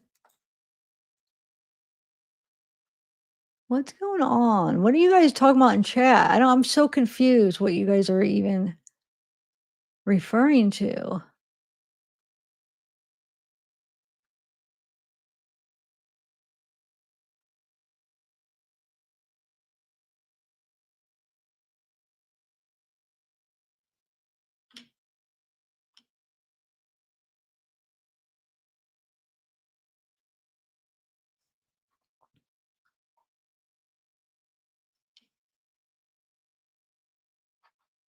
I don't know. But why I was saying, tell me, what is this? What are all these faces? And then you said, "Do I need a hand?" Did I do something? I need to know what you're thinking. Okay, so now we have so all this. So there's blood on this glove. I wonder whose blood it came back to. And I don't know whose glove it is. It doesn't say, but it's grouped with the stuff with Jack stuff. So part of me thinks that they might have got it. It might be his glove. I don't know though for sure. I can't say for sure. Um, so now we have latent prints L2, L2, L1, L2, L6 were previously captured digitally at 1122 King Road. Um, and then they're talking about, the items of all the victims' finger prints. Latent prints were examined for comparable ridge detail to all the victims. Latent print L6 is a value for comparison. Latent print L6 is not suitable for multimodal biometric identification system. Latent L2 and 1 do not contain a sufficient amount of clear ridge detail necessary for comparison. L6 was analyzed and compared to the known exemplars bearing the names Maddie, Xana, Ethan, and Kaylee. They were all inconclusive.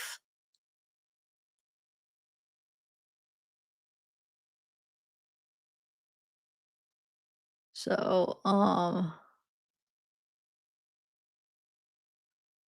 conclusive result is due to the lack of quality of detail in the latent print. No prints were found on file for it. Latent prints were marked and preserved. Digital images used for analysis and comparison are being retained for ISP services. 25 to 28 and 32 will be returned to submitting agency. All right, let me get my label out here again. 719, 619. Well, now I had it stayed, and now it was there we go. Oh no, I have to go back later for this. I didn't go through those to see what to skip and whatnot, but so that'll be later on in another live. Oh, I skipped around a little bit because I started off. I was like, I should start off like towards the end because I'm sure other people were starting at the beginning, and then I don't know. It's just all over the place. It doesn't matter because it's not like these are in a certain order that you have to go in order. That's the thing. Okay, so 6:59. All right, on 11/16. Oh, let me make this bigger. Sorry, guys. There we go. All right, on 11/16 at 9:12 Pacific Standard Time, forensic scientists Carrie, Haley, Jenny, Wyatt, and I were arrived at the Idaho State Police office located in blah blah blah. Okay, to assist in the homicide investigation. On 11/17 at 8:54, they arrived. Detective Talbot was present upon our arrival. 1122 King Road is a white colored 3-story home that faces north in residential neighborhood. The house consists of 6 bedrooms and 3 bathrooms. The first floor consisted of a west bedroom, a bathroom, a furnace room, an east bedroom, and a hall and a stairway to the second floor. The second consists of the second floor, a living room, bathroom, west bedroom, east bedroom, kitchen, storage room under the stairs, and a switchback staircase to the third floor. The third floor consists of a west bedroom, a landing, bathroom, and an east bedroom. The second floor, west bedroom, had few belongings. A bed was against the south wall, and a table with 2 drawers was against the north wall. A freestanding mirror and a furry chair were in the northwest corner of the room. There were a number of apparent bloodstains on the bed, the south wall, the west wall, and the door in the floor. In the third floor east bedroom, a bed was against the north wall and a closet was against the south wall.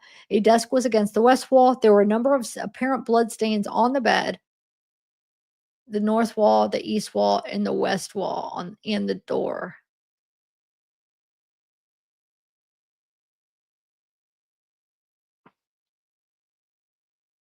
Wait, did I?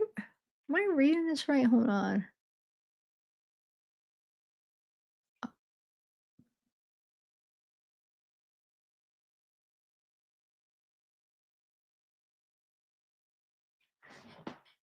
Okay.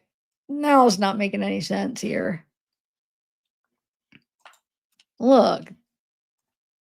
Hold on, let me make this. Am I reading this right? Because look, they're saying there's blood in Kaylee's room and Maddie's room, unless if there's a typo. Because look, let me make sure I read this right. The second floor west bedroom, second. Oh, never mind. I thought that was the third floor west bedroom. Sorry, second floor, and then that goes to the third floor. Okay. I was like, oh my god, is this like a big crazy? We're gonna find out. Okay, so second floor west bedroom. Okay, and the third floor east bedroom. Whew.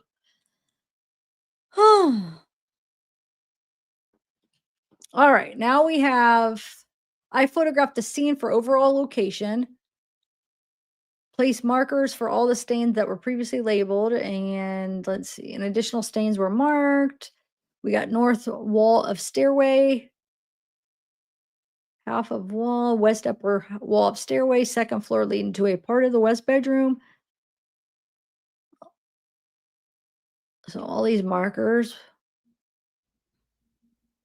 Small table with one drawer in the west bedroom. We got a white towel, folding table in living room, right of bar cart in living room, leg of bar cart,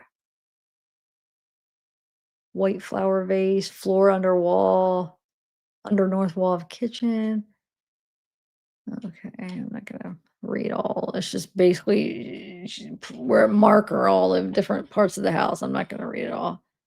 Kitchen sink, upper cabinets. It's not saying anything about it. It's just showing different place they put markers. Okay. Now they collected one potential hair from the half wall between floors 1 and 2. Two potential hairs from the second floor hallway leading to the west bedroom, markers 1 and 2. Potential hairs from the second floor west bedroom door. One cigarette butt from the exterior of the south side of the residence. Potential face, hand, and finger marks from the exterior south kitchen window. One paper note located in the parking area. Wonder what the note says. Youngling powder processed the following areas: exterior lower pane of the south kitchen window, the exterior frame around the lower pane of the south kitchen window, the area around the handle of the exterior and interior of the kitchen sliding glass door, and the frame and jamb of the interior of the kitchen sliding glass door. 6 latent lift cards, L1 and L2, were collected from the exterior lower pane of the south kitchen window. I photographed the approximate size and location of bloodstains and or group bloodstains in the second floor west bedroom and the third floor east bedroom. In the second floor west bedroom, bloodstains AA and AG were documented. In the third floor east bedroom, bloodstains BA and BL were documented. I processed the following areas with the Meto Black: upper handrail between the first and second floor, the hallway leading to the second floor west bedroom, second floor west bedroom floor and second floor west bedroom doorknobs, interior and exterior, threshold of the second floor east bedroom, interior and exterior handles, areas of the interior kitchen sliding glass door, door jamb of kitchen, sliding glass door, interior threshold of the kitchen sliding glass door, edge of the kitchen countertops, half wall railing between the second and third floor, and third floor east bedroom threshold and doorknobs. Latent L6 and L3 were collected via photography from the following: the second floor west bedroom floor, L3, and the second floor east bedroom threshold, L4.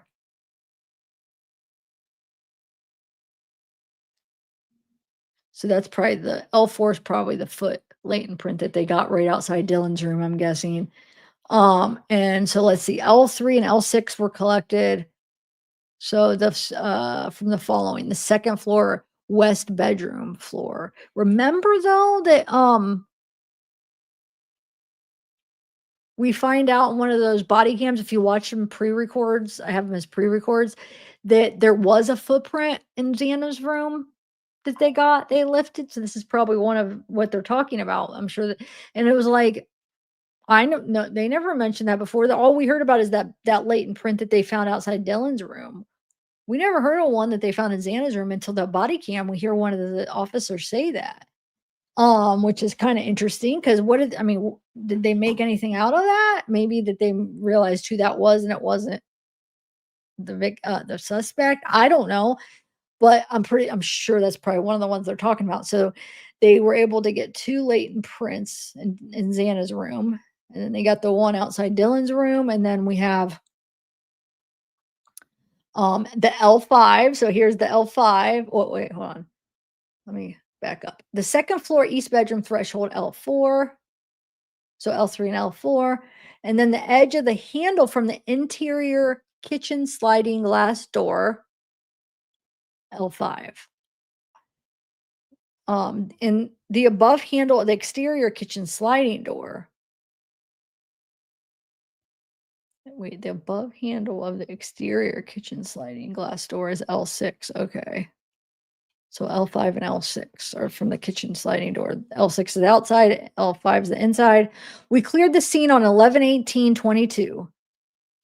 All evidence collected was turned over to Detective Talbot at 11/18. We transferred digital images to Detective Talbot on 11/19.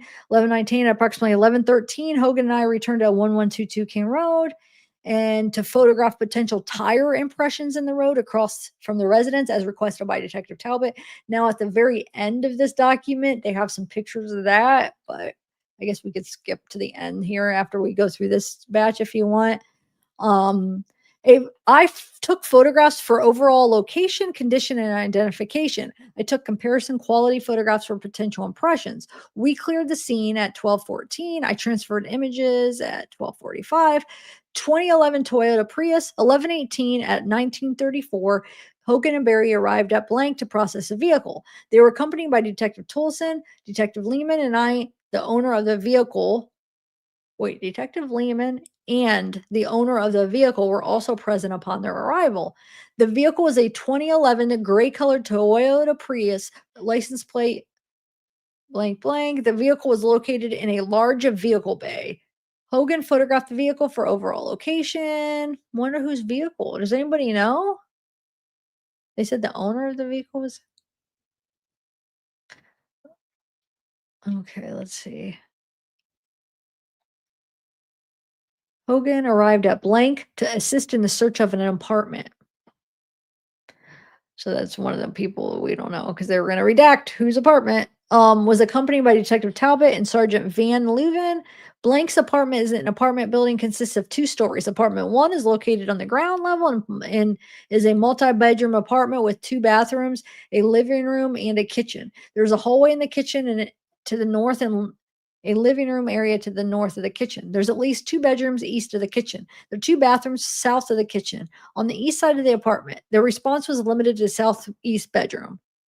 Hogan performed 2 presumptive tests for presence of blood on the south wall of the entry hallway marker 1, on the east hallway of the kitchen marker 2. So this is what I'm guessing from what I just looked on the map that it's actually Kaylee's ex Jack's apartment. Um, East wall of kitchen marker 2 using orthotolidine. Positive results indicating the presence of blood were obtained on both stains. Swabs were collected for markers 1 and 2 by Hogan. Hogan cleared at 22:24. All collected swabs were turned over to Detective Talbot. We transferred digital images. Okay, they uploaded all the images. Okay. 63, so now 60. Yeah, do travel time and stuff. We could skip over that. Okay. Now we have other items collected. Hair, cigarette butt, paper note, possible face, hand, finger marks, router and modem in a Prius. Whose Prius is this? Is that one of the victims? But you would think so when they said the owner of the vehicle was here. Well, yeah, because one of the parents could own it, I guess. But you'd think they would say it was the victim's Prius. They don't redact the victims' names. So the fact that they keep redacting it makes me think that it wasn't the victims. I don't know who has a Prius. Does anybody know? Huh, that's interesting though. Because I mean, they took it and then they said the owner was there when they were huh.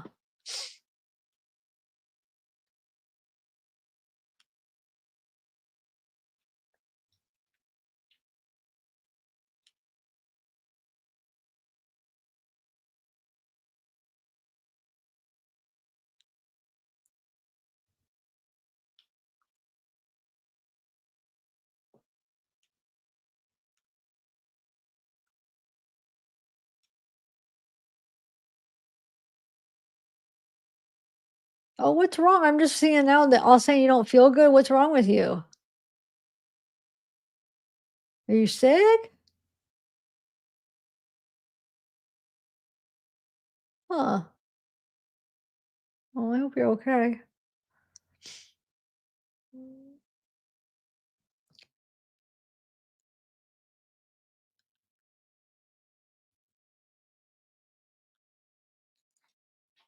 Okay, so no, I don't think those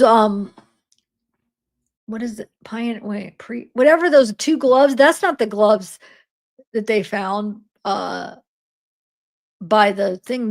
It was like one really dirty glove. That wasn't the glove we were just looking at, Casey, if that's what you're talking about. I don't think that was that glove. I know I have to go back up. I think that was a glove that where there was both. No, wait, maybe I'm wrong here. I have to scroll back up. I don't feel like finding out or scrolling back up where that was. But I don't think that was the glove that was found outside. Because wasn't that the one that was with both of them? I don't know. They did find a glove outside, but that remember they found it didn't they find it, like, later? They didn't even find it that day? I feel like they went back and found it, didn't they? Or something like that. What's his name pointed it out, or was that maybe they found 2 gloves, I don't know. My brain hurts from going through all this today now. I don't like the thought of trying to scroll back up and like, "Oh my god, I'm losing my place." I almost don't wanna do it. But there's more pictures of all the gloves, so we'll see them again. Believe me, they go over this stuff a million times. That's why I wanted to go through and skip some of it too, but I mean, we're gonna have some repetition for a lot of it because they go over the same things, but they might like cover a different aspect of it, you know. Anyway, so where are we at?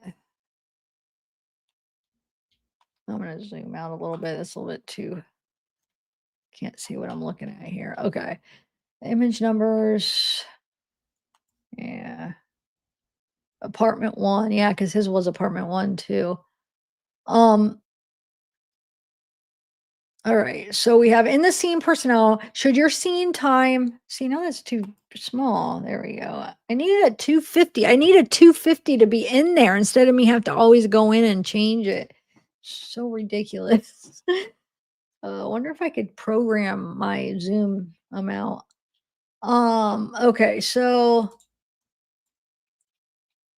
in the scene, scene should be in your scene time be more than 25 to account for the tire mark work. Your scene time is the same as me, but you went back to do the tire stuff. In general crime scene, fill the image of numbers for the first entry. What? Information. Should information about processing for latent footwear with powder and amido be added to report and that L1, L1 to L6 were developed and preserved? Yes. I added notes as requested by Post-its and made notes on others. BPA pages and window lock page should be at the end of house notes. So this is notes from accompanying responder. In the report, the descriptions of the bedrooms put details in past tense. Door open, location of items. In reference, Liz Q changed to Liz Q imaging system. BPA documentation in both bedrooms not included in a report. I would maybe say something like, I photographed the approximate size and location of bloodstains and or groups of bloodstains in 2 bedrooms. In the second floor west bedroom, bloodstains labeled AAAG were documented. In the third floor east bedroom, bloodstains labeled BAL were documented. LP processing chemical and powder is not included in a report, nor are the results. I would describe both generally by location since details are in notes. See, these are notes to herself. You know what I'm saying? That's why it's like she's telling, like, okay, this is how I would, you know, how you think about how you're trying to take notes for yourself, right? I'm thinking, or maybe she's giving somebody else notes, but I'm taking it as their notes that she's taken for herself, right? I don't know, who knows? They're notes that they're writing about her going and examining the house and stuff. There's some interesting stuff like handwritten notes where she goes over like the blood stuff. Like I said, I skimmed through it, but it looks like she's gonna maybe possibly describe it. I guess she's not a spatter analyst necessarily, where they try to like analyze exactly the movements. It's not exactly like that, but she does describe it in details here in a little bit. I don't know if it's even the same lady, to be honest. Anyway, so 6 latent lift cards L2, L1 to latent L1, L2 and a Mito black paragraph L3, L6 were collective. They photographed it. I would modify to latents L6 to L or L3 to L6 and I don't know. Should Amito back oh, she's saying via photography from the following. Should Amito black be capitalized? Question mark. Yes. Verified by Carrie Hogan. King Road info, the 112 King Road. Paragraph 1. Sentence 1 is missing the time we responded. Should be 8:45. Blood testing paragraph. North wall of kitchen. Kitchen cabinet, under kitchen cabinet, kitchen sink should be on the floor, north wall cupboards. Kitchen cabinet and kitchen sink. Redacted info. Blood testing paragraph for marker 1 on the south wall of the entry hallway. Marker 2 was the east wall. My apologies on that. I've corrected the notes. So she might be actually writing them for somebody else. Wyatt Berry verified.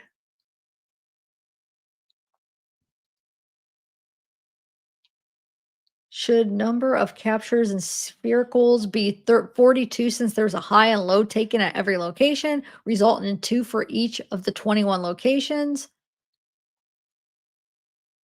First floor 178 to 185. Second floor 186 to 204. Staircase between 2 and 3.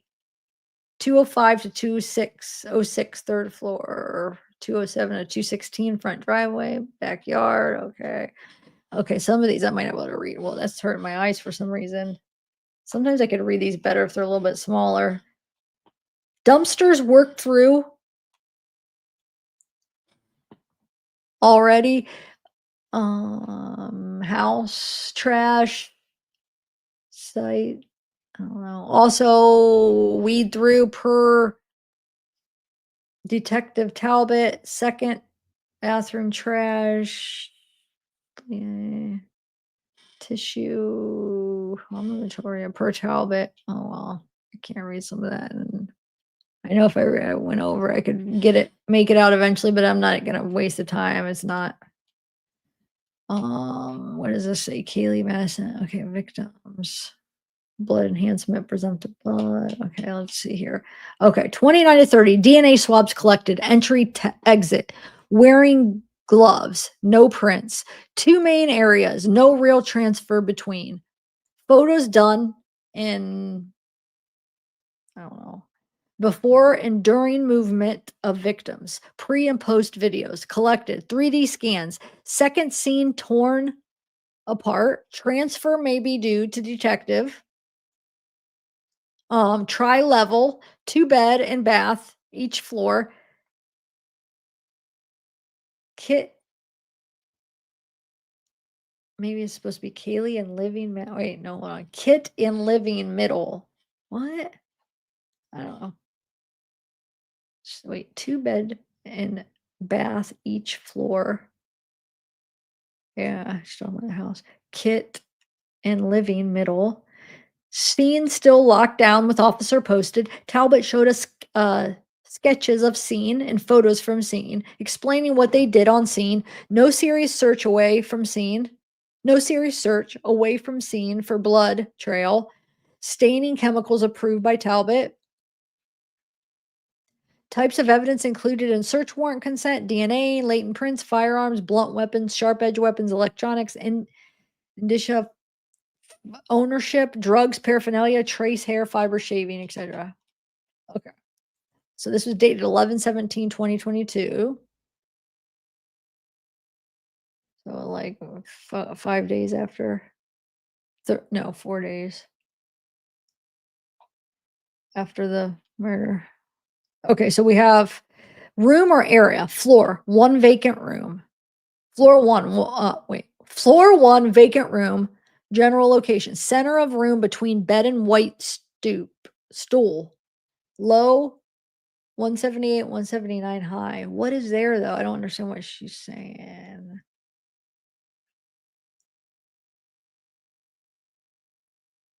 Dimension. Huh. Floor one entry against base of stairs. Center of entry area. 180, 181. Floor center of room. Corner of bed between bed, TV stand and door.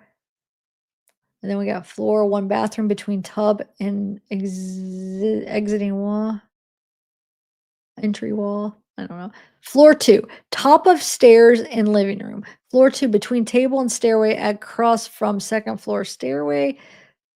Floor two, outside doorway of west bedroom and bathroom. I don't know, it's probably pictures or something, but wherever she's, I'm just gonna skip through this because I'm not sure what she's describing. Like, she's not telling us any information. The only way this will make sense to give us information is if we knew what she was talking about for each of these. But otherwise, since we don't know, I mean, well, I'm not going to waste my time. It's west bedroom, corner of bed, near balcony. Like, it's not giving us any information. Okay, so obviously to her it is, but I don't know what it's in reference to. Okay, 8 en route, 8:38 arrived staging area. Arrived at staging area. 8:54 arrive at scene.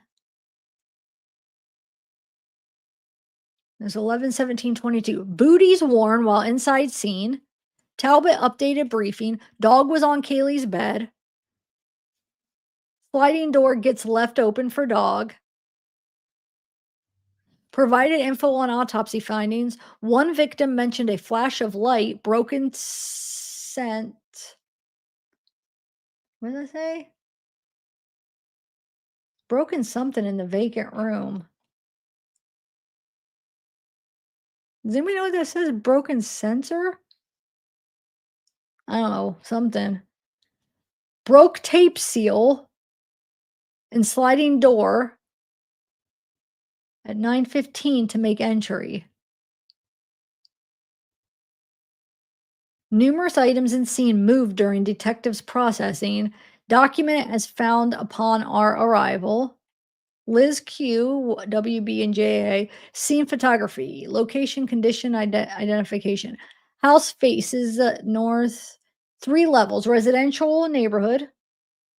Light, white.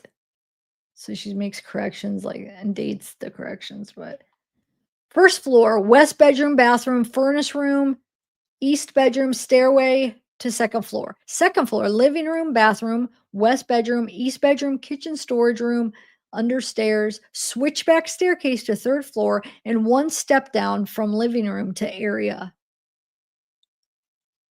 Yeah, I'm sure people trip all the time on that. That's so, oh, that should not be there. So accident waiting to happen.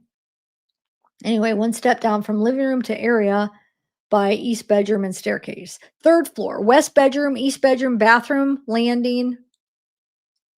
Indoor staging area created on first floor and entry. Tools, supplies brought into that area. Designated trash at that location. Area not involved and no evidence in area.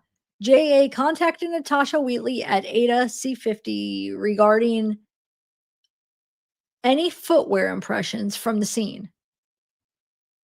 NW is prepared to assist us with determining brand, model, and to do any comparisons in the case. Email of image from second floor bedroom emailed to, because there was a floor imprint in the second floor bedroom, you guys. Why didn't we hear about that?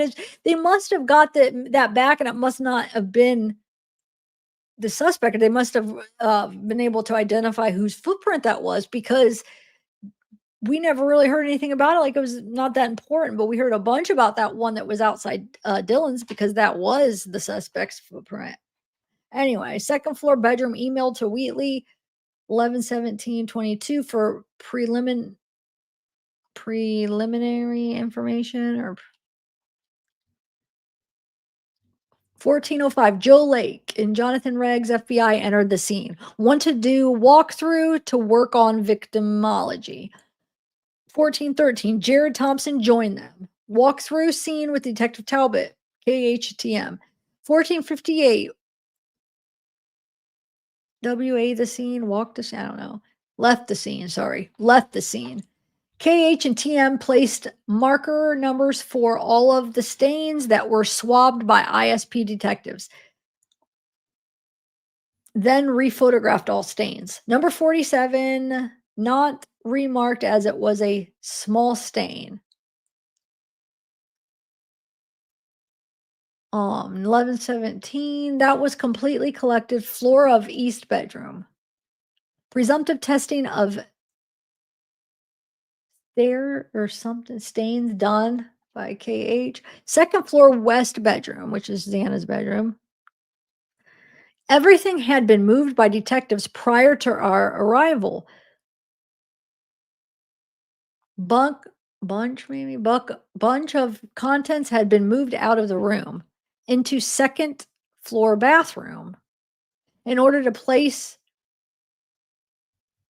ruler tape on wall. Detective Talbot assisted JA by moving the bed away from the wall.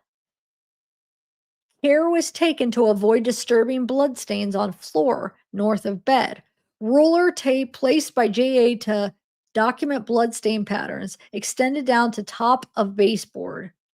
Initial photography by detectives checked in order to replace furniture as accurately as possible to document bloodstains. Furniture, items, bed, nightstand, white shelf.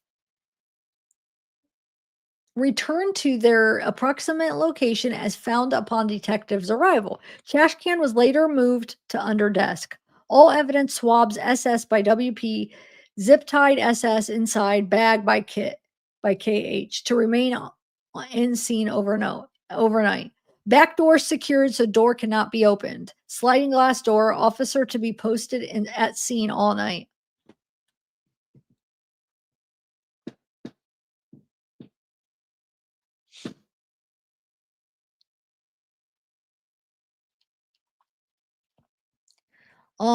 It's 11, okay, so it's the same date. Front door sealed by Detective Talbot. Clear scene at 20:32 Pacific Standard Time. 11:18 en route. 7 a.m. arrived at 7:44. Cleared at 21:14. So at 7:46, seal to front door broken by Talbot. 7:50 KH broke seal on I don't know. It's correct. Biology. I don't even know what this is. Biology something. 2 items from outside of residence collected by WP and TM, photoshopped by TM. Third floor, east bedroom. Bed was moved by detectives prior to our arrival. Bed moved, so that's Maddie's room. Bed moved by JA to facilitate placing adhesive scales. Wall hangings on north wall removed in order to place adhesive scales without obscuring blood patterns. Thumbtacks and push pins left in place. Second floor bathroom separated by WB and KH. Apparent transfer stains located on the floor from items removed from second floor west bedroom.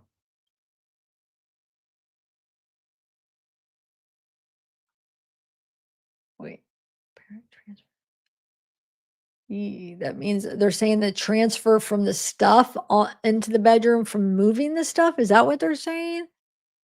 Or are they saying they located them after moving them that they were already that was the way it was left before they came in? Does you guys see what I'm saying? I can't understand what let me see. Removed from second floor west bedroom. These stains were not tested. No other observations of note. Because it says apparent transfer stains located on the floor from items removed from second floor.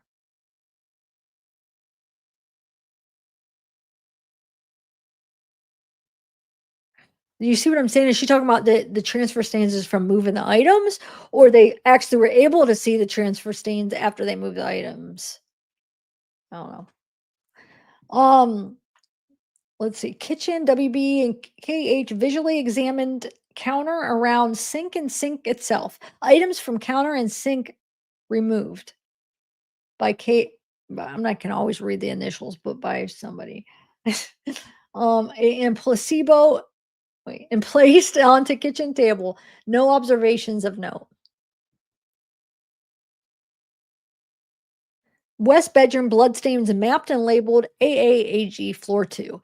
T. Martinez photographed stains on west wall and south wall. Bed moved to photograph stains behind it. West bedroom, second floor. Martinez photographed stains in an east bedroom, third floor. And Martinez and Hogan moved bed to photograph stains. 1118 east bedroom, floor 3. Bloodstains mapped and labeled BA and BM. TM photograph stains in east bedroom floors, floor 3, sorry, and moved bed to photograph. Exterior kitchen window processed. Layton's DNA. So they processed Layton's and DNA. Inside of sliding glass door, tape sealed by HM or HYT, whatever, at 203. Cleared house at 2114. Moscow PD, JA, and a bunch of the 4 of them cleared it. Combined package evidence, SS outer envelopes. Briefed Sergeant Gilbertson as to findings inside house. Footwear movement through house Layton's. Detective Talbot had been briefed at scene as to progress prior to his departure. KM Wyatt left scene at 1910 to respond to other scene. All evidence turned over to Detective Talbot. Clear at North 230 or 2300 PST. 11/19/22. Detective Talbot. Transfer digital images and deliver Liz Q thumb drives. Talbot authorized creation of latent assignment to begin and analyzing digital images captured scene that were collected will be submitted later. See notes page 29 for info on further processing on 11/19. 11/19 North Wheatley consulted tire impressions at scene. Image emailed to Wheatley for preliminary decision. Second floor bedrooms, blood stains. So Xana's room's blood stains. AA, circular stains ranging in size from I can't see what that first one. What is that first one or 1 millimeter? Oh, it's just saying 1 millimeter to 6 millimeters. Some distribution, especially those at baseboard and up. Now I always forget, is the double 1 inches or centimeters? I feel like, hold on. Let me look. I forget. I feel like it should be centimeters, but sometimes I feel like it's not. I probably sound silly. I'm burnt out. I really am. As much as you haven't seen me on YouTube, I've been working. I didn't sleep 2 of the nights in the last like 4 nights where I stayed up all night. Either I was researching the David thing, which I have a lot more stuff I want to go over. But I decided I want to do that on live, and then I was doing the Patreon stuff, and then I was going through. I'm burnt out. I really am. Okay. Um, is it centimeters?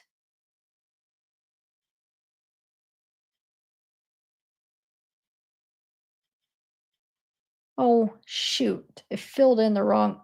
Oh, I hate when my thing fills it in.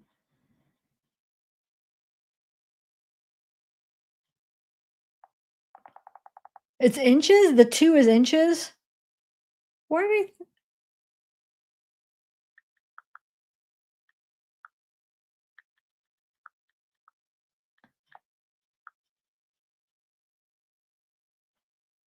okay, so so that's inches and the centimeters one, okay. Or wait, no, what is centimeters? That's inches, the 1 is a foot. Yeah, because it's 5 foot that when you do your height. Well, then what do they use for centimeters? Duh, yeah. That's I knew how to do that where you do the 5 foot two. Duh. Oh my god. Now I sound stupid. I think that's what I was debating. Oh, they don't have one for centimeters then, huh? Anyway, so 12 inches wide. Oh, I was gonna say, I thought it was like blood. Wait, that has to be centimeters because they're talking about a blood thing was 12 inches wide, but they're saying overall area 16 inches up from top of baseboard and 12 inches wide. Stain number 34 present in distribution, located between storage shelf and mirror. AB, primarily circular stains, ranging in size from 1 millimeter to 4 millimeters, at least two stains that are pointing down, gravity. Left of AB stickers, 8 and 10 on scale. Some distribution left of shelf with candles seems linear. Located between storage shelf and bed. Linear area 18 inches up from baseboard at low end. AC, primarily circular stains, ranging in size from less than 1 millimeter to 3 millimeters. Some elliptical stains, some larger stains that are irregularly shaped with some possible smearing and or movement. Huh. Stains located above level of bed, mattress top. Some distribution seems linear, some is not.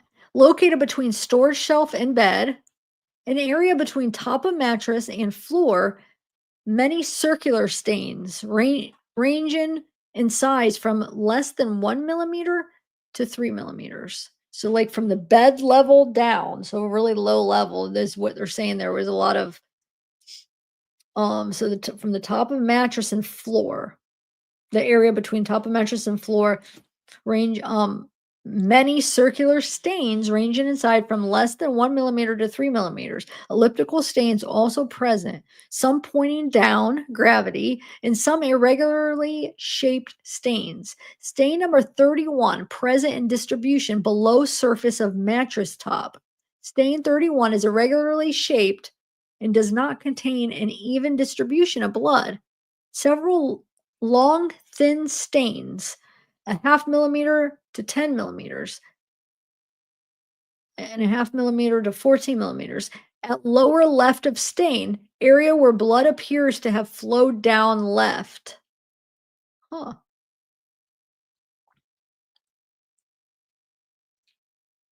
Stain number 31 is 8 or 9 inches up from the top of the baseboard. On top edge of baseboard, stain that moves downward from left to right, then flows straight down towards the floor, gravity.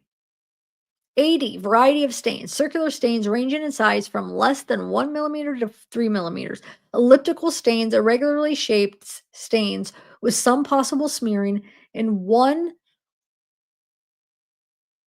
something movement. Wait, possible smearing and or movement. Stains located above top surface of mattress. 20 inches up from the baseboard. Two stains below AD stickers, 36 to 48 inches up from the baseboard. Our volume of blood that flowed down surface of wall, gravity.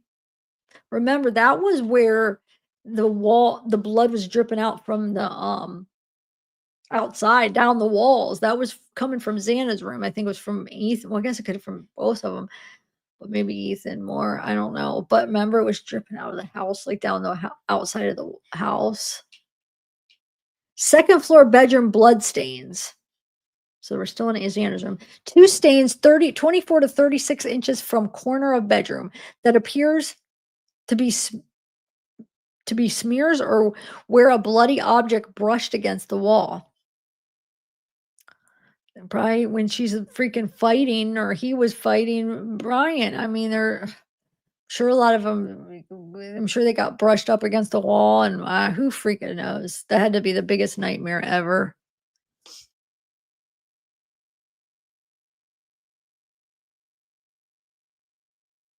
Yes, Carrie, yep. I mean, she's right now, yeah, and what will be the blood that's leaking, yeah, it's from that room, but right now she's in the bedroom, but yeah, it would be because that's where the blood came from, but okay, so, okay, so where we are, smears of bloody object brushed against the wall, distribution of stains doesn't appear linear. AE, circular stains ranging in size from less than 1 millimeter to 4 millimeters. Elliptical stains, majority seem to be pointing down, gravity. Numerous stains that are a volume of blood that flowed down the wall, gravity. Just above the surface of the bed, top of the mattress, irregularly shaped stains appear to be smeared and or item with blood touched against wall. Apparent hair included in stain area. AF, a few small circular stains, numerous elliptical stains pointing down, gravity, irregular shaped stains which look like a bloody object. Wait, she's saying it looked like a bloody object as in like looked like a bloody object touched against the wall. I still want to know what the heck he had. Also, fine lines through blood, which could have been caused by bloody hair moving against the wall. Oh my God. Sick. I can't stand them. Stain 30 present. An area below surface, top of mattress. Additional stains present. An area in 1 inch to 12 inches up from the top baseboard. Volume of blood that flowed down wall, gravity.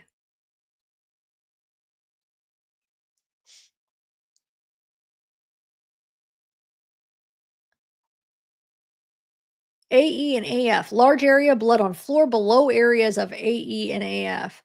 Blood also present on bed frame and bedding. Bed's location was against the wall, but was moved prior to our arrival, so so exact location of stains on bed in relation to stains on wall is unknown. Along baseboard, numerous small and overlapping stains, which may be from blood dropping into the pool. Wait, maybe from blood dripping into the pool of blood on the floor. You gotta be kidding me.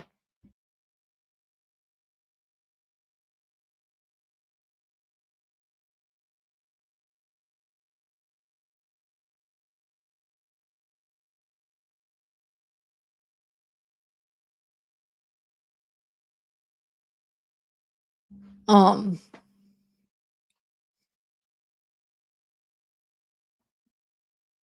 where am I at?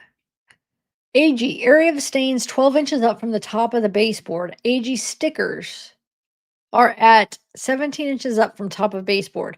When bed is against the wall, stains are obscured.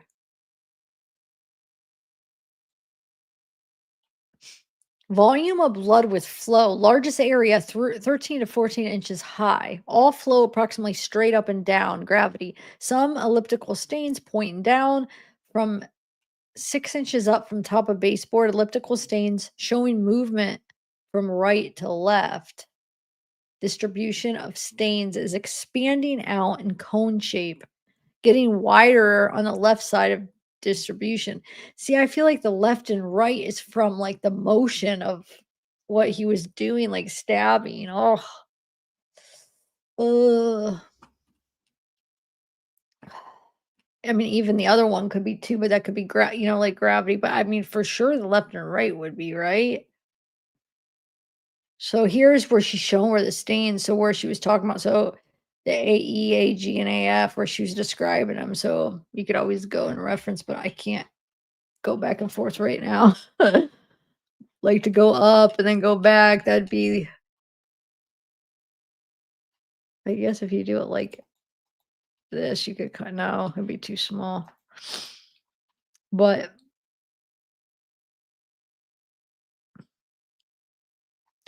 and then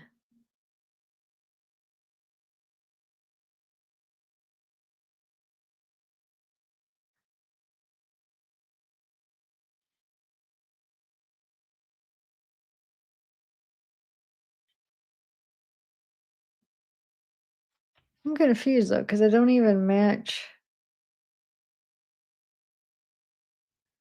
This doesn't even match where her room. I'm confused what this. I don't know. I can't. Okay, second floor. Where are we at? Second floor, partial wall of stairway, living room, hall, bloodstains. V, light red, something stain, flows downward into the left. So this is the hall, living room hall. Then flows downward, nearly straight up and down. Light red, dilute. Oh, it says dilute, question mark. Stain flows downward and to left and flows downward nearly straight. Huh.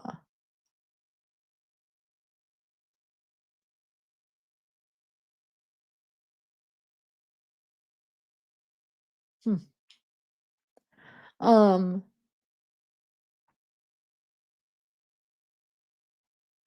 Red irregular stain on top edge of the baseboard of north wall of hallway in the second floor.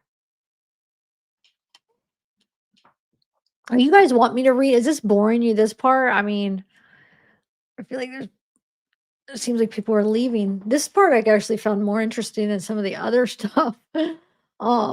Third floor bedroom blood stains. BA, few small circular stains less than 1 millimeter. Majority are elliptical stains whose lower ends are on the right side. The higher end is on the left side, with a smaller trail of blood extending from the end of the ellipsis, also from lower right to upper left. Largest ellipsis, 3 millimeters. Wonder, did they get a blood split? Were they going to have a blood spatter expert for this, or was, um, or no? I wonder, because if they are, it should be in some of the evidence. But I would be curious to, that stuff interests me. Where how they could figure that out, even though sometimes they're wrong. There's that one guy that did, he did Darley's, but he also did it was the same guy that did the staircase killer too, and he's got like so many bad reports. Like he ended up, wasn't there a few people they found out that he ended up, they ended up convicted him because of his analysis, and it ended up being wrong, and these people were innocent and they had to let him go. um and for some reason, I don't know why that the staircase guy would have even wanted to use him. I feel like, didn't they use him, but then they ended up replacing him or something? He had something to do with the staircase killer. Forget what his name is, but he's just a shady guy. It's like almost like he goes along for whatever. He lies to just like go along with whatever they want him to say, right? Um, but he was the one that did Darley's too. So he was, I mean, I can't even trust Darley's because this guy doesn't have a good reputation. But anyway, I don't know why I'm rambling into that, but okay.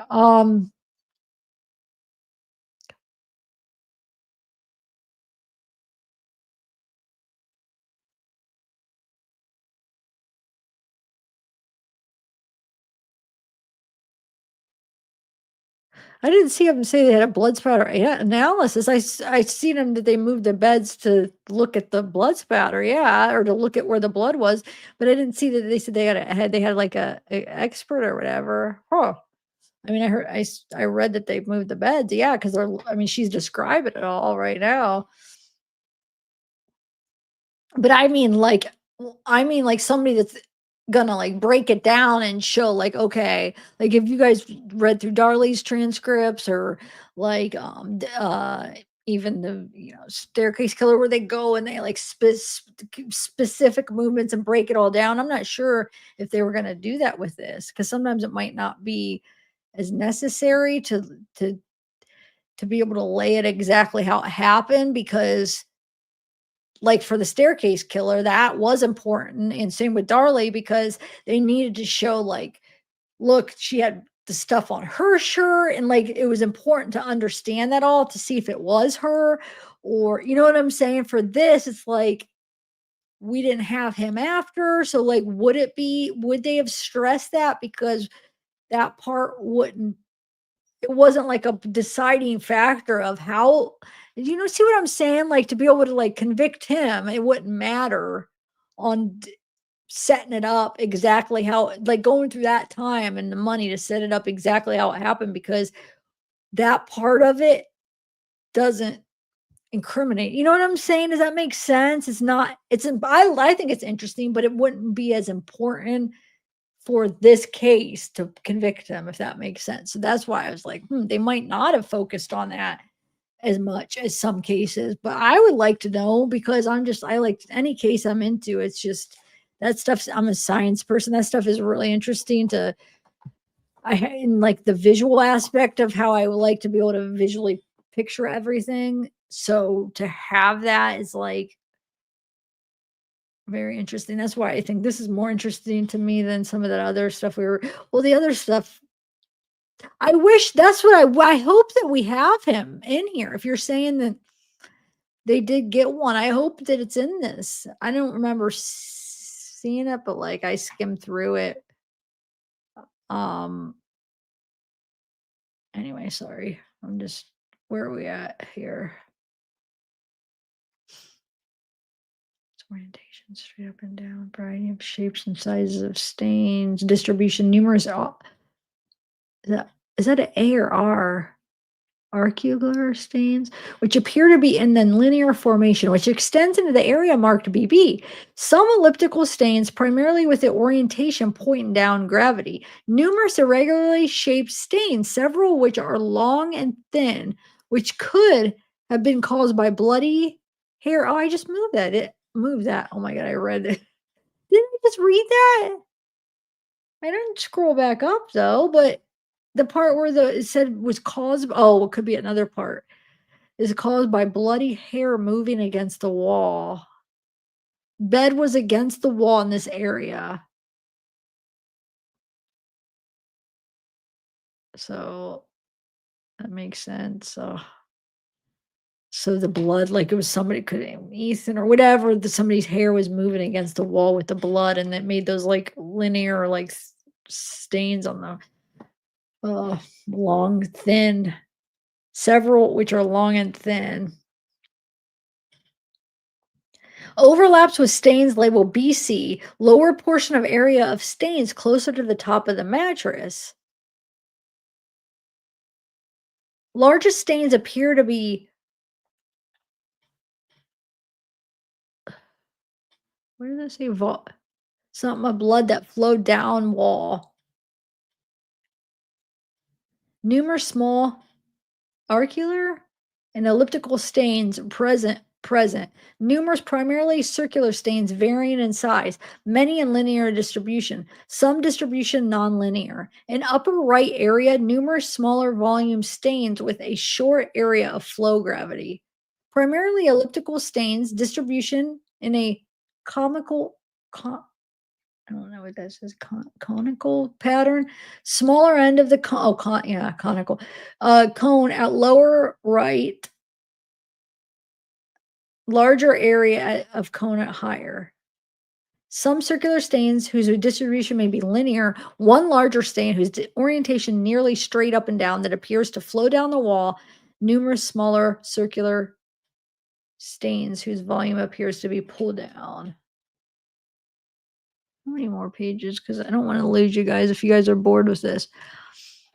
So we have stains extend to the underside of shelf mounted on the wall. Stains are circular, varying in size. Some distribution appears linear. I'll skip some of this stuff. Stain 44 is approximately straight up and down. Volume of blood that appears to flow down wall appears to have disturbance to stain. Numerous irregular stains that appear smeared and or made by a bloody object contacting the surface. Wait, numerous irregulars. Oh. Circular stains varying in size and approximate linear distribution. Elliptical stains, some orientation up to right, some left to right, and some downward to right.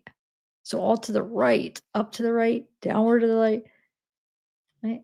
This distribution of stains extends to underside of shelf mounted on the wall. Stains are circular, varying in size. Some distribution appears linear, at least one stain appears elliptical. Varying sizes and shapes of stains. Stain 45. Stains at 45 are approximately straight up and down. Volume of blood that appears to flow down wall appears to have more disturbance to left stain. Varying sizes of elliptical stains, some pointing up into right and some pointing down into right, above top surface of bed and between bed and bedside table.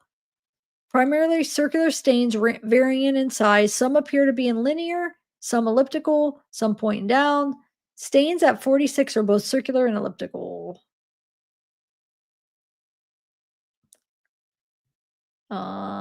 Primarily circular stains of varying sizes on ceiling, above bed. Varying distribution, including some that appear linear. Man, on the bed, because the motion or on the ceiling, it's just I can't even. Ugh.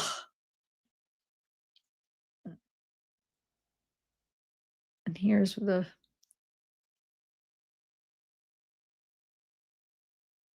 still confused why she has them here and she's talking about it in her room, right? Or wait.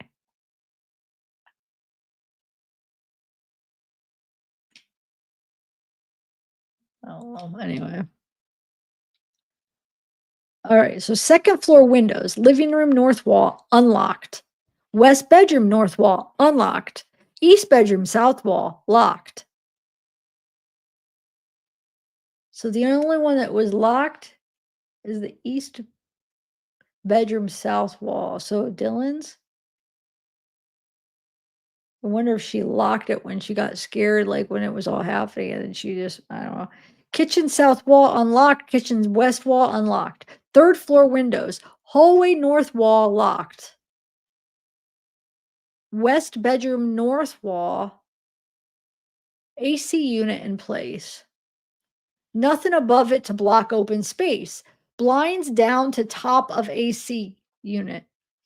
West bedroom sliding glass door unlocked. Evidence tape broken. 1556 to check. Bathroom north wall unlocked.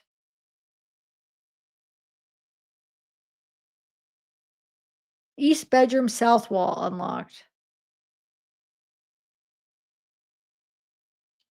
Wait, east bedroom south. The upstairs. Oh yeah. Wait. Whoa. Oh, that'd be Maddie's room. Okay. 1558 router on second floor removed by Detective Talbot. First floor windows, west bedroom north wall unlocked. East bedroom north wall locked. That's probably Bethany's is the east because they were in there probably freaking out. So she probably locked her room. Dylan probably locked her room. That's why those are the only windows that are locked because they heard that they freak out. They probably went in and locked their, they're actually already in their bedroom. Dylan was originally in her bedroom. She probably locked it. And I guarantee that the only one that's locked on the first floor is probably Bethany's because they went down there freaked out and they probably locked it, right? It's gotta be. That's my opinion on it. Red stain with irregular edges, north wall of stairway between first and second floor. Red stain, irregular stain, north wall of stairway between 1 and 2 floor, east of 23. Red something stain, half wall of stairway between floor 1 and 2, facing into floor 2. So on the inside, you guys are understand what they're saying, right? The half wall, but not on the side of the stairs, but the facing into floor 2. Okay. Red drip stain, half wall of stairway between 1 and 2, facing into floor 2. Red drip stain, west upper wall of stairway, between floor 1 and 2. West upper wall of stairway between 1 and 2. It's like right like that. Remember, it was like up there too. You guys, I'm like you know what I'm pointing at, what I'm like right here, because you had the walls. So the north wall by the stairs, the half wall is the north wall, but the west is, and you go down the stairs. The west is like when you're going up and down the stairs. Let's say you're going down the stairs and you look up right there. That would be the west wall.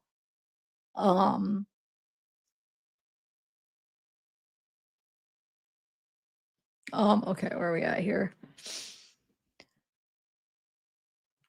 So that there was a red drop up there, some blood up there, but I could see how that could get up there if they were in the hallway. So it's fighting and red swiped north wall of hallway leading to west room of floor 2.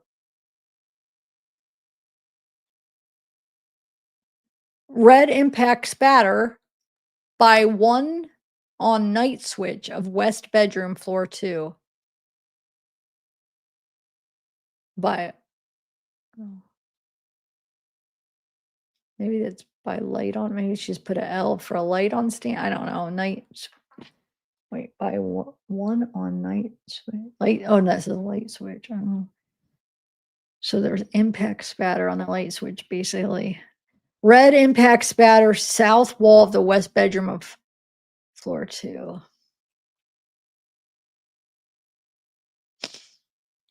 The south wall would be the wall.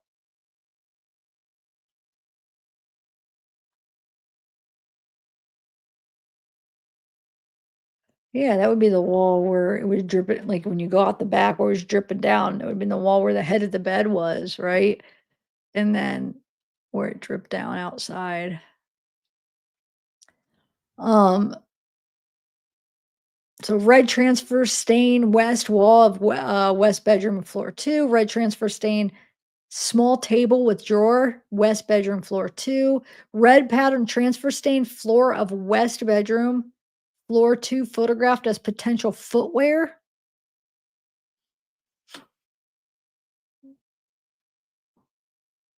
I want to know what that freaking footprint ever came about because they talk about it a lot. Red circular impact spatter, west wall of west bedroom, floor 2. Red transfer on left side of taller table with 2 drawers, west bedroom. Red drop stains exterior side of west bedroom door. Red circular stain floor of west bedroom. Pink transfer stain south wall of hallway leading to west bedroom.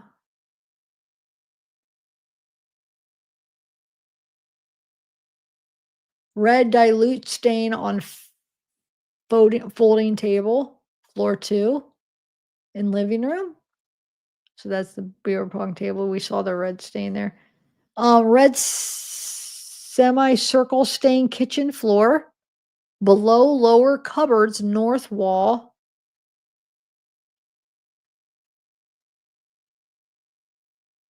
Huh.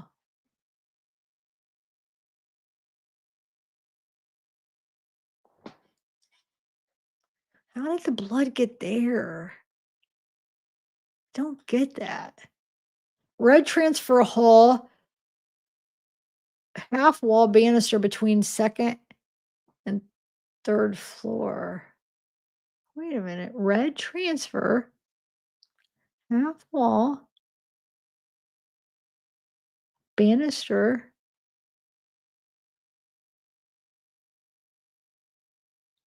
They're saying the banister between the second and third? Is it the uh, I'm still confused on that. Is it the wall leading up the stairs then, or is it the one on the third floor then? Um, where are we at?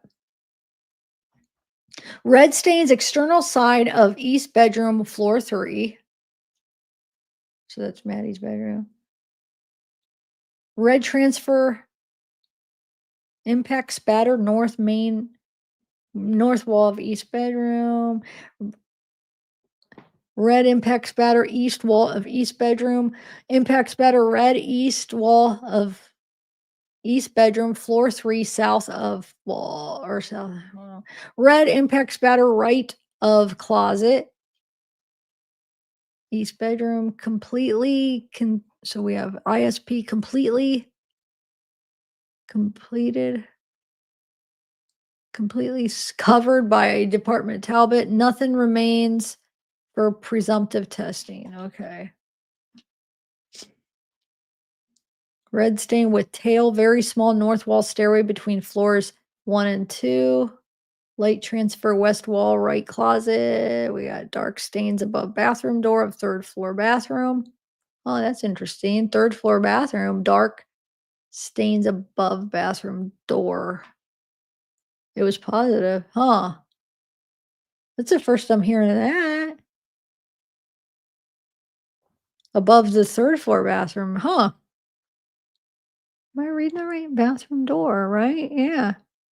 Red transfer stain, door of east bedroom, floor 3. Let's see, small red stain underside of stair rail, north wall, possible transfer between. Okay, so it's the north wall. Okay, that's now I answered my question. So it's the north wall. So it's the outside. So it's the one I was expecting it to be because I was like, if it's the south wall on the left, like you're going downstairs and it's on the left railing, like that would be hard to get the blood on the underside of that. But it made more sense. I was like, to be on the north wall. Okay. So I could see how that possibly could have got there without somebody like putting it there with their hand, like walking down, where if they were up there, an altercation up there and, right by the hallway or right there, then I could see how it could have happened.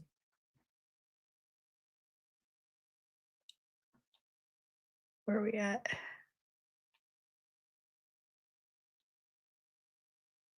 It's red transfer on the north wall, stairway between floor. Oh, yeah, that's what I just read. Okay. Oh, no, that's a different one. I read this one up here. Okay. Red stain irregular transfer, potential drip, north side stairway, top of half wall, going downward towards stairs.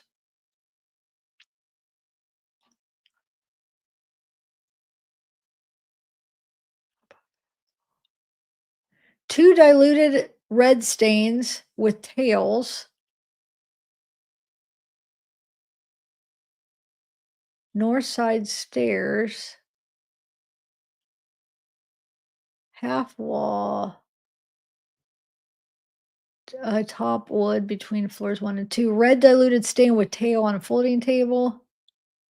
On floor 2, edge long facing half wall. Tail on folding table. Huh. Small brown stains on right front leg of bar cart, floor 2.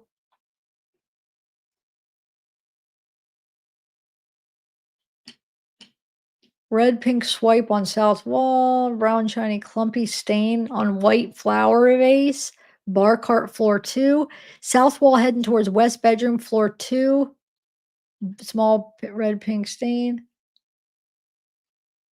Heading toward west bedroom, floor 2. West of G, light dilute drip down to baseboard, south wall heading towards bedroom, floor 2.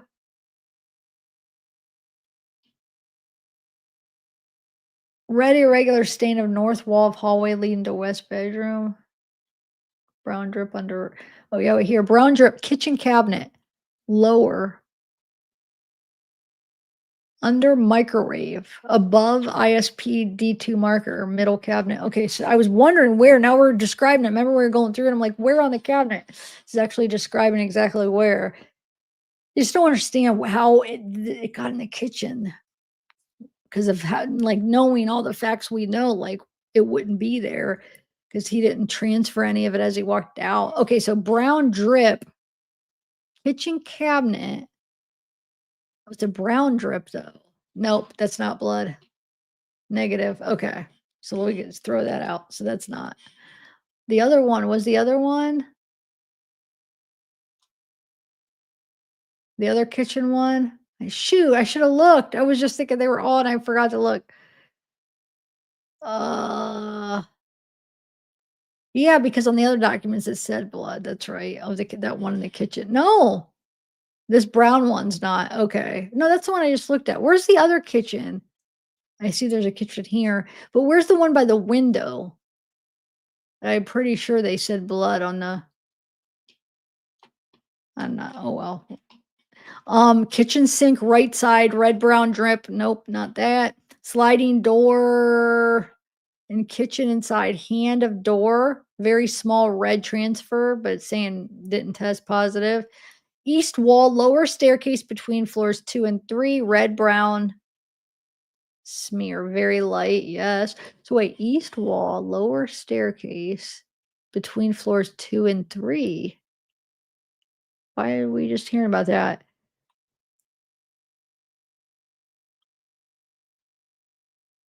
Trying to well, where that would be. Yeah, that'd be on the left side. If you were going up the stairs, it'd be on the left side, right? As you're going up the stairs from set floor 2 to 3. There's blood there. Red brown smear, very light. Maybe as he was chasing her down, he got it on there because he would, I don't know. Could have smeared because he could have had on him and it could have smeared up against it a little bit. I could see that happening. Um, One light red transfer stain, west side of hallway and staircase between 2 and 3. At the end, just north side of that. Okay, let me picture it. Light red transfer stains, west side of hallway.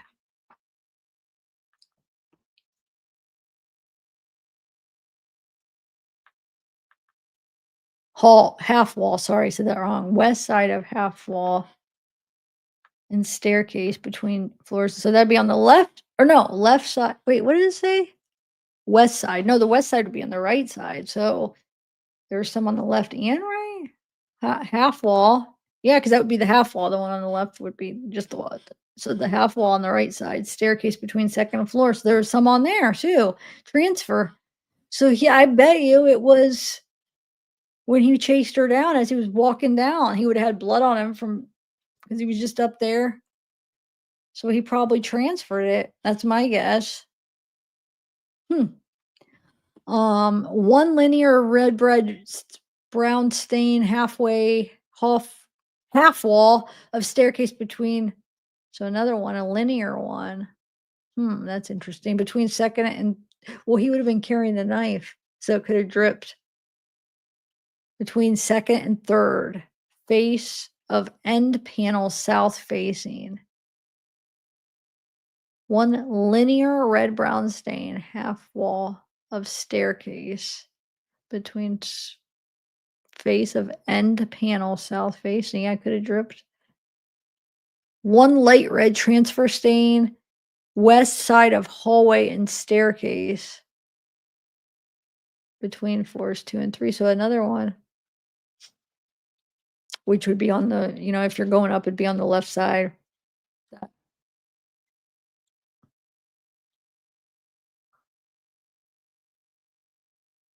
I forgot though. Does it go now? I'm trying to picture how that goes up. Do you turn?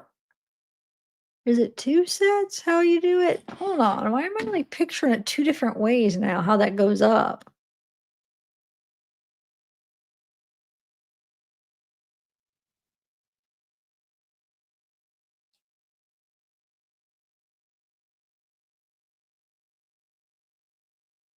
Well, either way, it would be.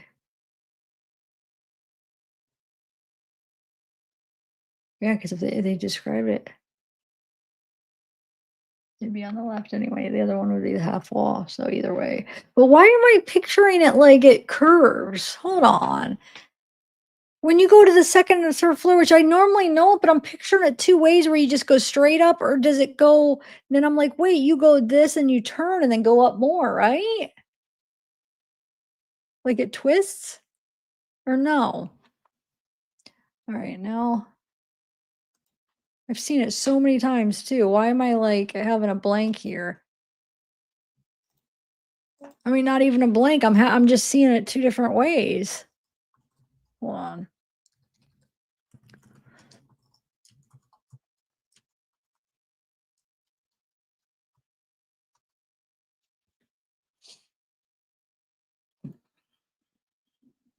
I just clicked it. So let's see what this person shows here. Might not be anything. I just Googled it and it brought up a TikTok, of course, because they always got to do TikTok. All right, hold on. See that back on the back of the house. Look at it again so I can remind myself.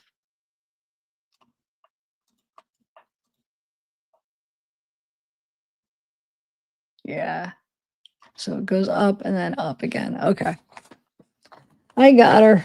It still would be on the left because the other one would be the half. Well, no, because that one would, oh well. This thing is driving me nuts. Either way, we got blood on both sides of the walls going up. That's crazy. Because it's crazy because I feel like we never did hear about that until like the recent, well, I guess they were just, everything was sealed. So I guess we didn't know, but we slowly started hearing about different blood. Because all we heard is there was like no blood. There's nothing, was like left it completely clean. But like, I mean, in between, I think that's what we all thought, didn't we? But that wasn't true. There wasn't much though, not as much as you would think, but there was some. I'm talking about like not in the bed, not in the bedroom. We're just talking about anything that's not in the bedrooms. Oh my lord.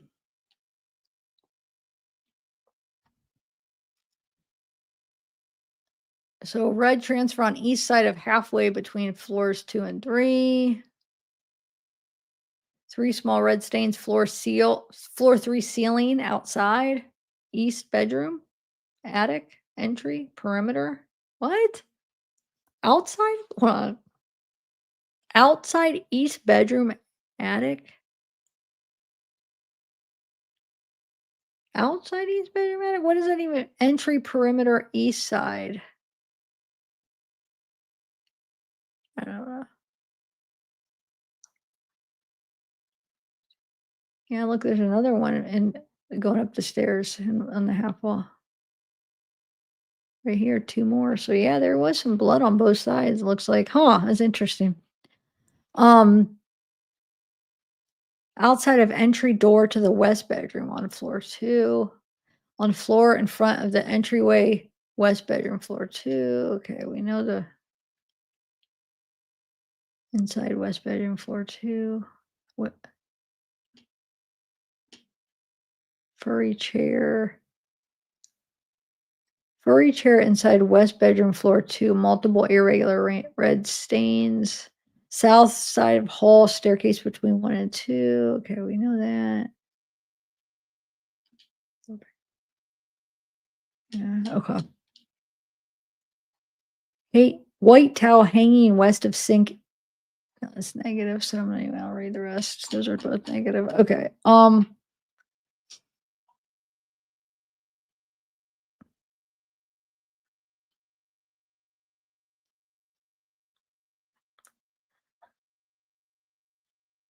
Bloodstain measurements. 6 step up from floor 1. 6 feet 5 inches. 9th step up from floor 1, 5 foot 0 inches. Stair landing, floor 2. Okay. 2 foot 6 inches. Second or third step up from floor 1, 9 feet 11 inches. Measurements from doorway with bedroom floor going east. Leg of 2 drawer table, 2 drawer table with bedroom. I don't know. Cigarette butt, south side of house, in rocks, behind black sofa. Collection. They collected it. Potential hair, south wall of hallway leading to west bedroom.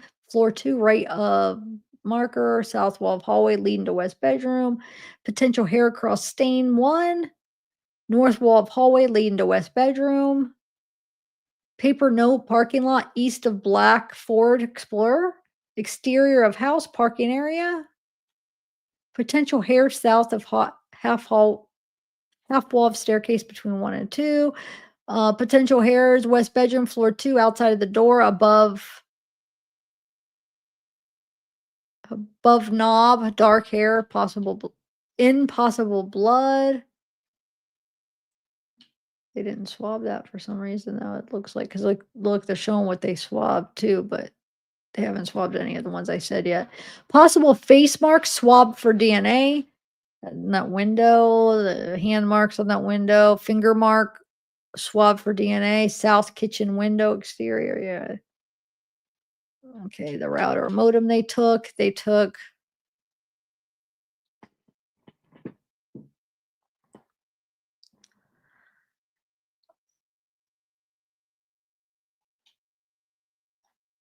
South kitchen window exterior. Yeah. Leighton card. They got Leighton from that window.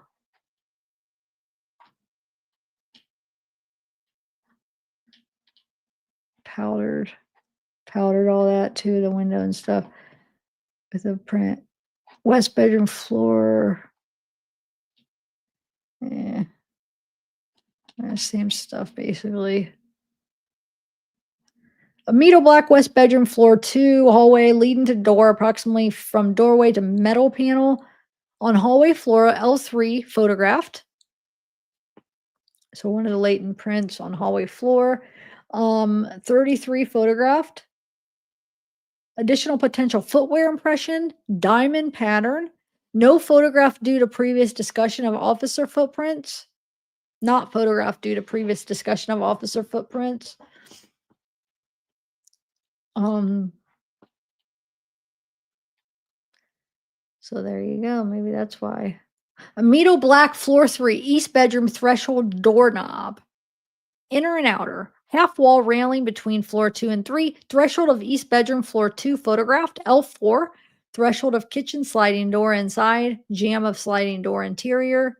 Interior hand in surrounding area. Or interior? I don't know.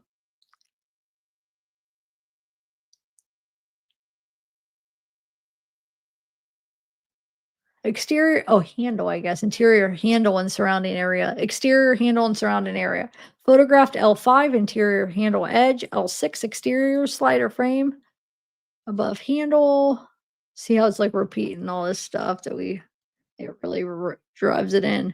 Floor 2, west bedroom, doorknobs, interior and exterior. Kitchen edge of countertop in front of sink. Baseboard measurement, blah, blah, blah. Let's see what this says. Leslie Lehman en route to property from 1122 to something property, I don't know. Accompanied by ISP, blah, blah, blah. Dark gray Toyota Prius. Consent search. Car has Lyft and Uber stickers inside front windshield, as well as Vandal Gold University of Idaho. That Prius, whose Prius is that? Kay Hogan took overall photos of car exterior, VIN number on inside of driver's door and interior car. Examined trunk compartment, examined black beanie with white criminal hair or animal hair. Oh my God, with white animal hair. No staining observed. With something, examine papers and objects in center console, paper with list of student names found, photographed by Kay Hogan. 2 passenger glove boxes examined, nothing of note. Black glove with pink fuzzy lining between driver's seat and floor. No staining observed, photographed by Kay Hogan. They examined all towers in the area and trunk area, all towels examined all towels and trunk area. No staining observed. Driver's seat, steering wheel, center console area, console button, console something. Then signal and something. Driver's floor mat, carpet underneath, as well as seatbelt, recorder, or something. And no stains observed. Examined all the exterior handles as well as interior driver's handle. Buttons, grab handle, no stains observed. Blank present for entire examination, so probably the owner of the car. Photo page, blue, car is dark gray. Photo something altered, blue car is dark gray. I don't know. Photo page also marked Ford, should be Toyota.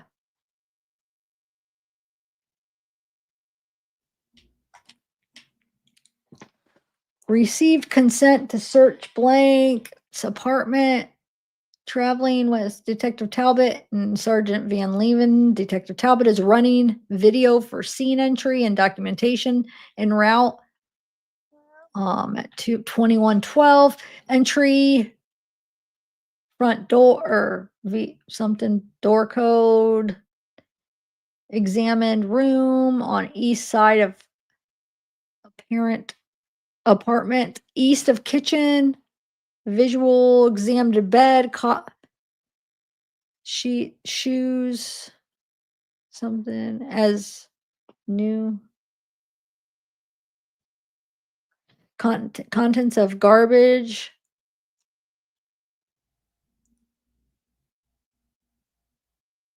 Nothing significant to note. Examine 2 bathrooms south of kitchen. Nothing significant to note. Also visual. Examine kitchen, sink. Nothing significant to note. Talbot and Van Leeuwen's something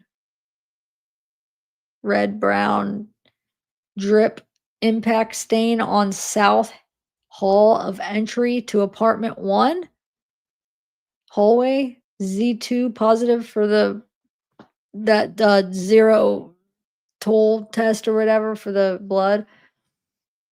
Collected stain marker in kitchen north of it.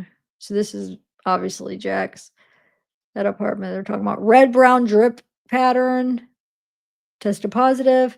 Collected uppermost stain marker 2, basic something with stains taken, cleared at 2224.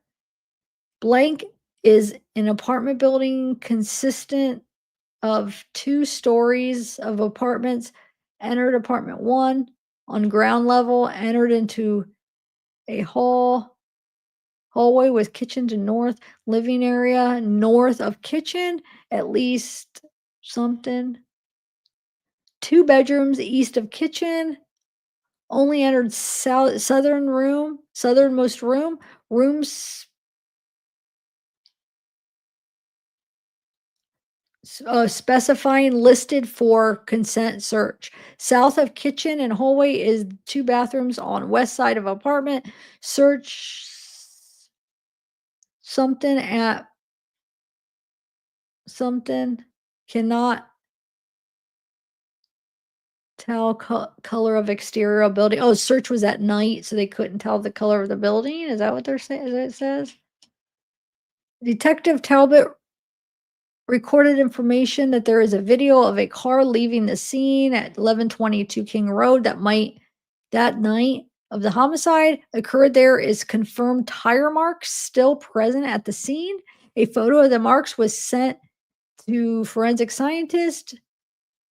A tire mark expert and site indicate a most probative area to photograph for excursion,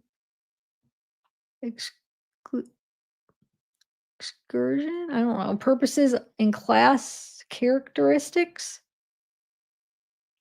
Martinez and Hogan en route arrived at Moscow PD at 10:45, cleared and en route to 1122 King Road. 11:09, they arrived there. 11:13. Martinez took photos of tire marks in front of the residence. Martinez took comparison quality photos of the tire. The tire mark area is indicated by Wheatley. Cleared scene by 12:14. back to ISFP, whatever. Um, okay, that group of things is finally done. I don't know how long. It's already been 3 hours. I might just we might have to continue this another day, guys. We got more to go over. I'll continue because we did the others. We did it till we finish the other ones. I'll finish these. Probably take like maybe 3 videos.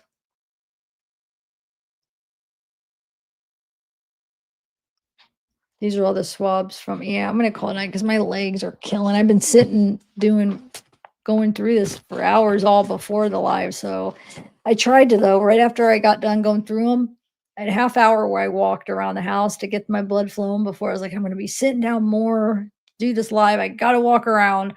So I walked around for a half hour, but it's crazy because like, like some of the work you can't do, you have to sit down and do it. It's like I have to be at my computer. And it's like, and it takes so long for so many days of research. And it's like, my body wants to move. I don't want to sit here because I'm lazy. Like, I want to get up and move around physically, but I can't work and move at the same time. So it's like, it's a fight within my head. It's like, gosh, I want to go out and move, but I got to get this done. And then like, I'll try to walk a little bit, but then it's like, man, and it's like it takes so long that sometimes I stay up all night so I can get stuff done. I do need to hire somebody or just get some help because I want to like exercise more, move around more, but it's like I don't have time to do everything.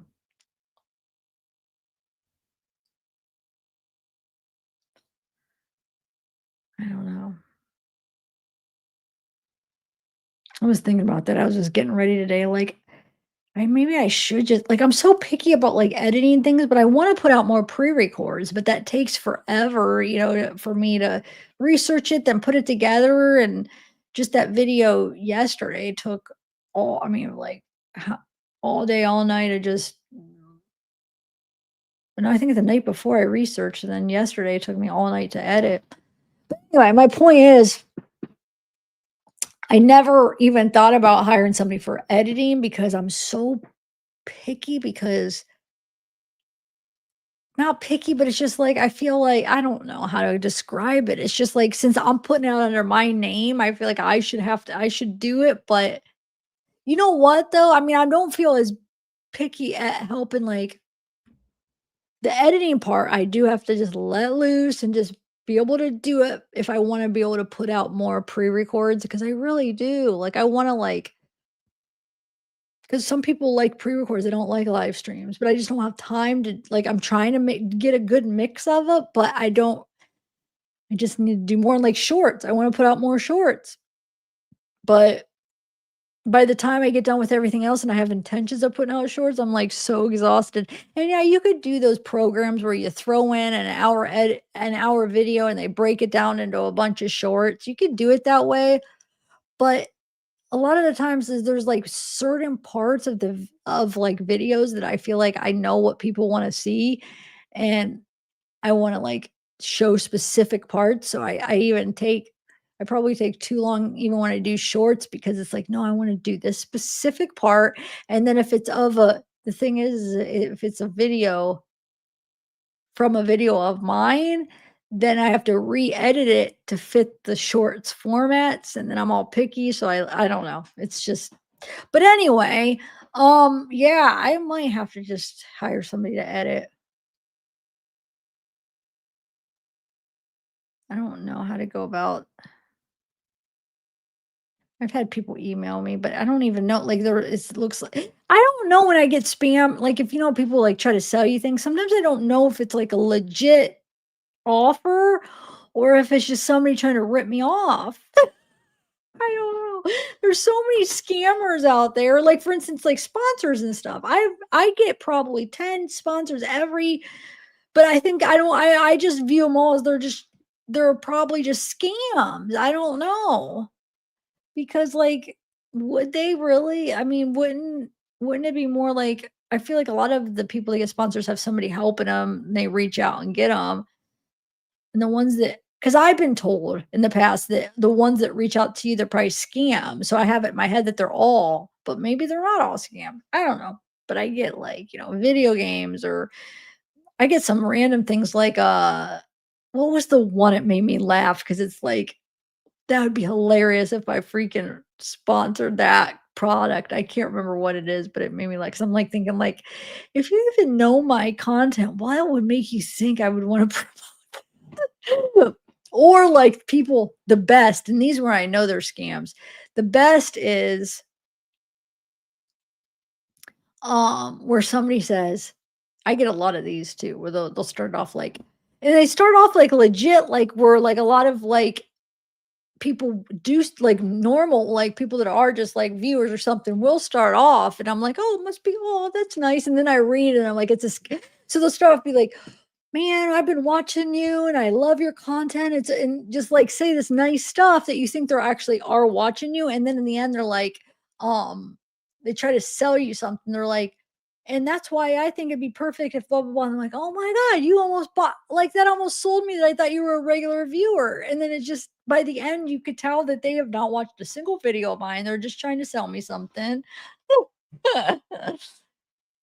um Carrie, well, see, here's the thing. Yeah, I guess for reading, but I'm talking about actually maybe for editing, or like, for instance, for this document right here. If I had somebody going through it, picking out some of the what I just did all day, going through, and but this is the thing.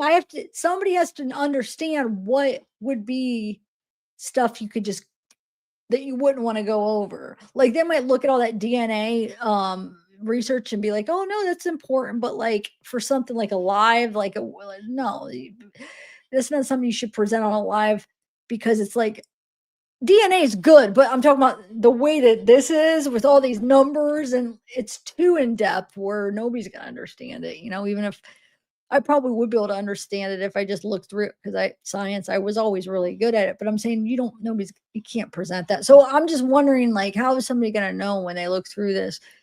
It has to be somebody that, I don't know. Are they gonna know like what when I'm wanting to go through and what is not?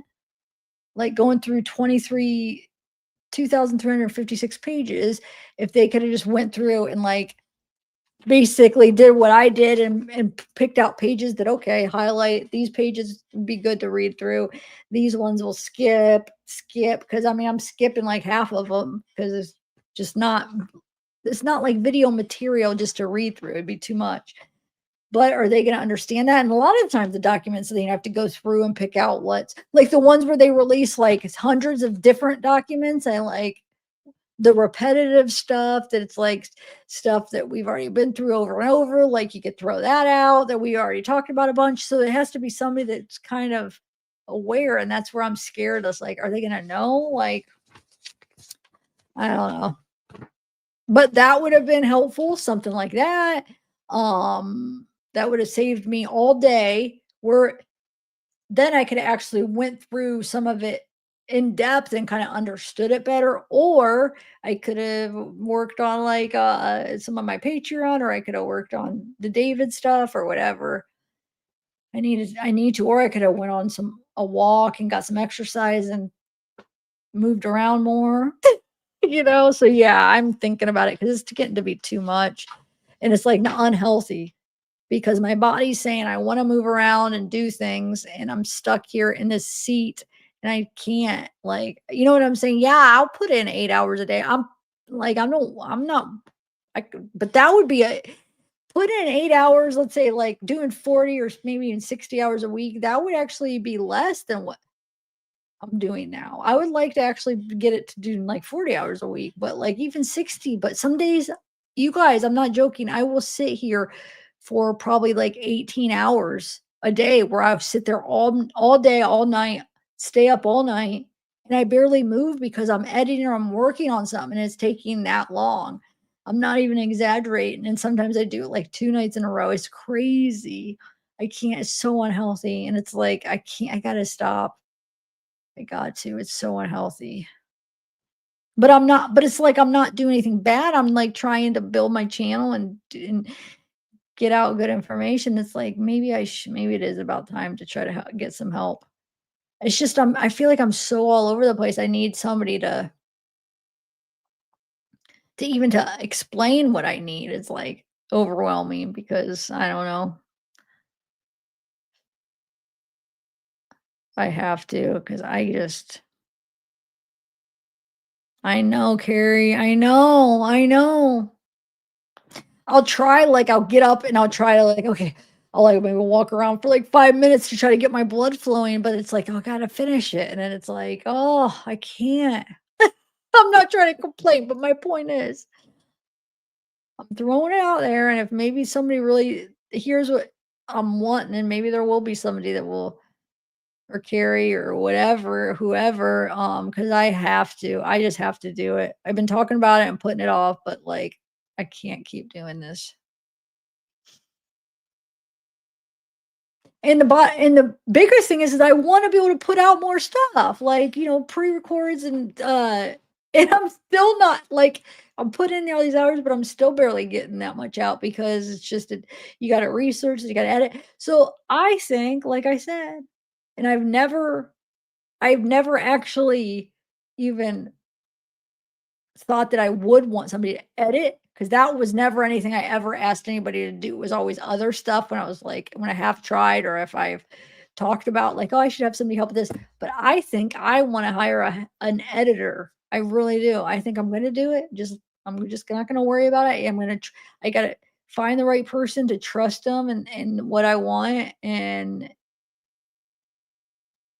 they could help me get some more pre-records and shorts out, and then I could do the live streams, like, that doesn't need edited, and then I could do more live streams, guys.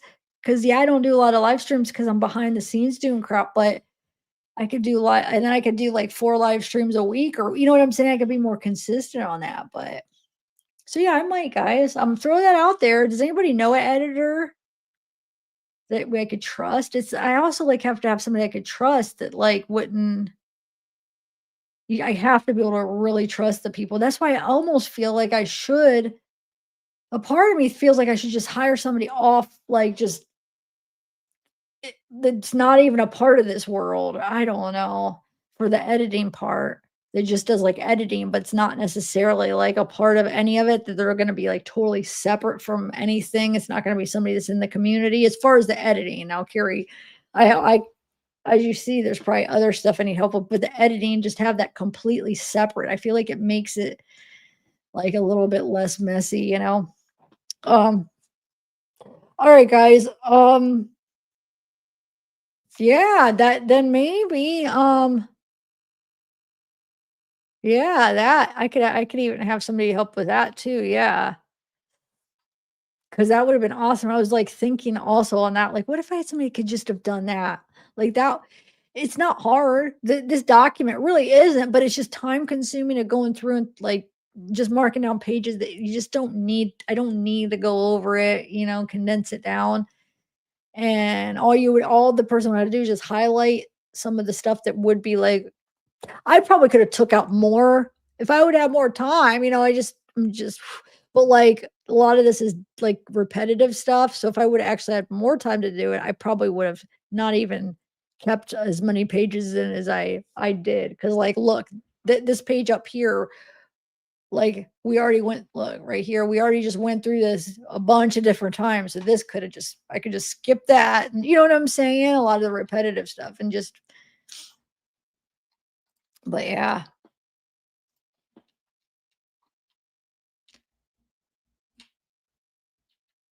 Anyway, all right, guys. Well, yeah, I'm gonna go. I'm gonna go walk around.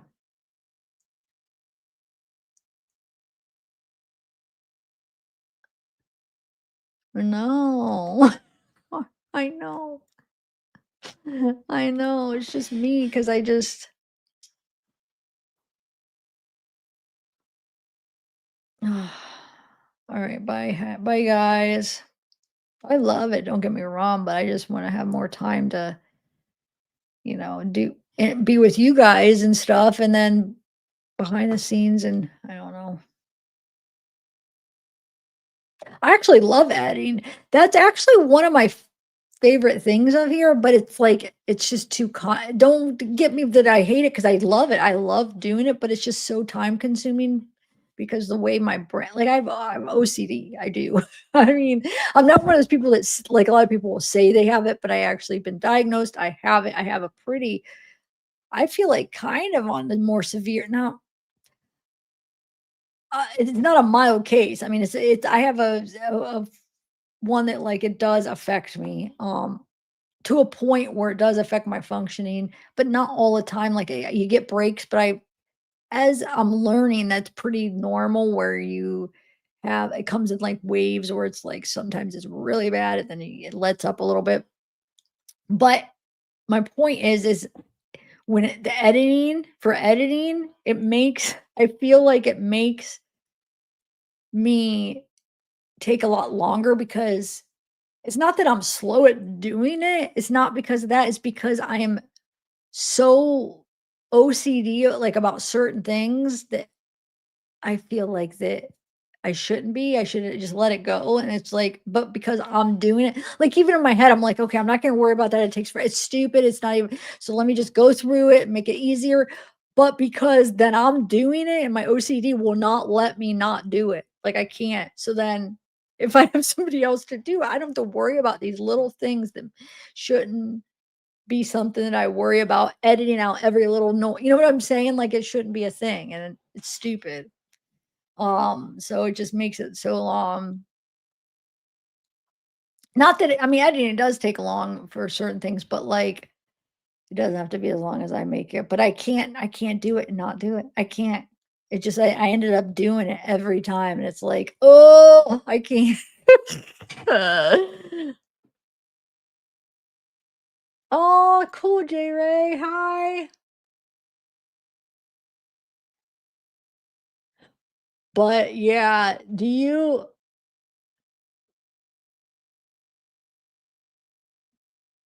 so you do editing? Do you have a channel, Mods? How do I? Oh, it won't let me click on people anymore where you can click on your channel. Shoot. Well, no, because I'm on StreamYard. I think it still does let mods in. Yeah, I'm too lazy right now to pull up my YouTube. But no, I mean, I guess it is still a love-hate relationship because that's true. Because what I just explained, I'm saying, no, I love it, but then I'm explaining. So it is like a love-hate. That's exactly what I've been describing. It's a love-hate. Yeah, you're right. I take that back. You're 100% right.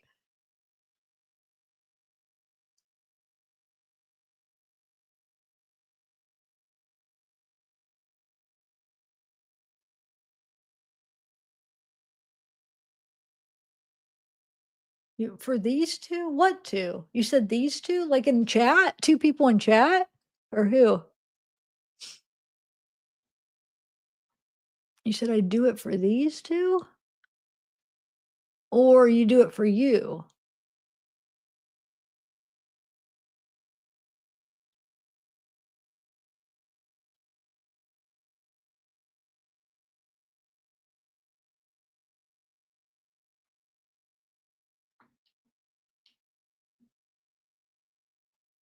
Hey, Charity.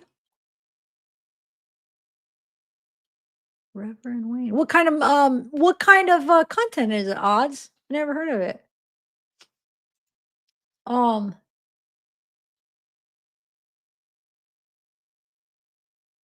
huh.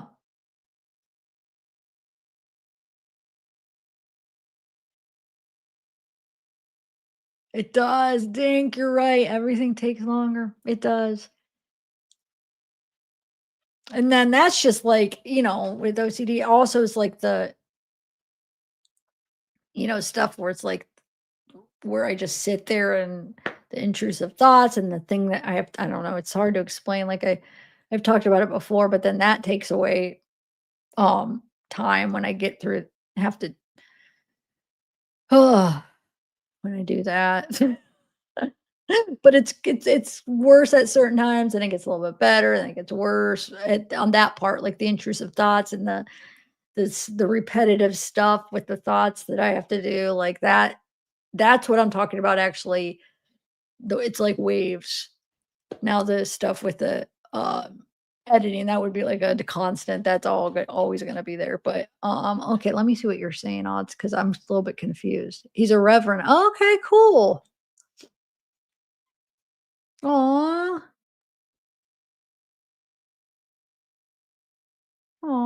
Okay.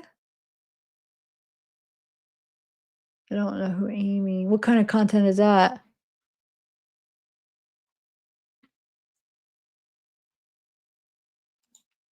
Yeah. Um, cool.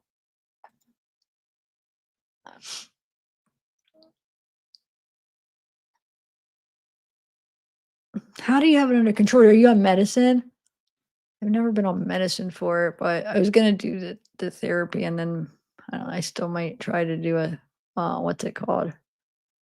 I can't even think what it is. I don't know. I can't think right now, but maybe I should. I don't know why I'm like it's so funny because I'm a recovering addict and how many illegal drugs have I had in excessive amounts and try anything, but then when it this is weird. I know it's my stupid, weird way of thinking. Like when it's anything to do with like medical stuff, that it's like, no, I don't want to be dependent on it. And even when I was an addict, it would be like, oh, do you want to, be on like any antidepressants? Nope, I'm not going to be dependent on. I don't want, but it was like I don't want to be dependent on another thing. And then my thing that I used to always say is, I don't want to take something that doesn't give me a buzz. Like, why would I want to put something into my into my system that's not going to make me feel good? Stupid way of thinking. I know. So I would like be like even like to take like Tylenol or like something that's like that. I was like only if I absolutely needed it, but I rarely ever did. Um, because I just saved that for my illegal substances. It was like a weird way of thinking. Like if I'm gonna put stuff into me, I want it to be like stuff that I want. And I don't know. It was weird and but I never um would get on anything because I was like, no, it's that reason. And then also because um I didn't want to be dependent on another thing. But now my mind the way I think is a lot different now, so but I still feel like with OCD, that would be one that I would still consider maybe take if there's some medicine that would actually help. Um, and I know there are some medicines, but I don't know.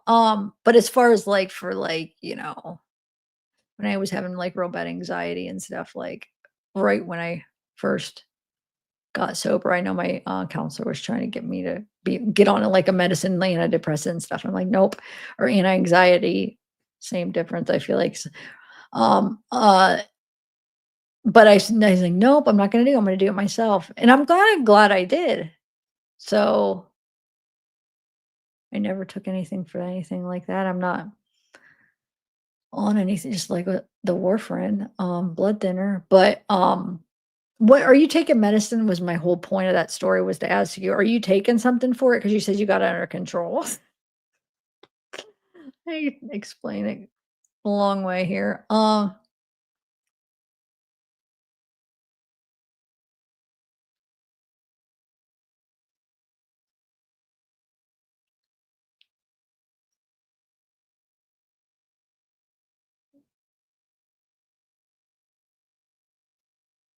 Oh, cool.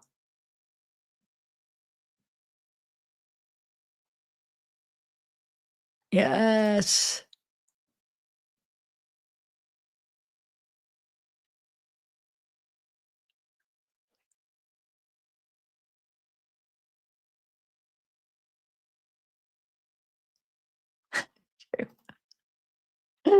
Oh, that's funny.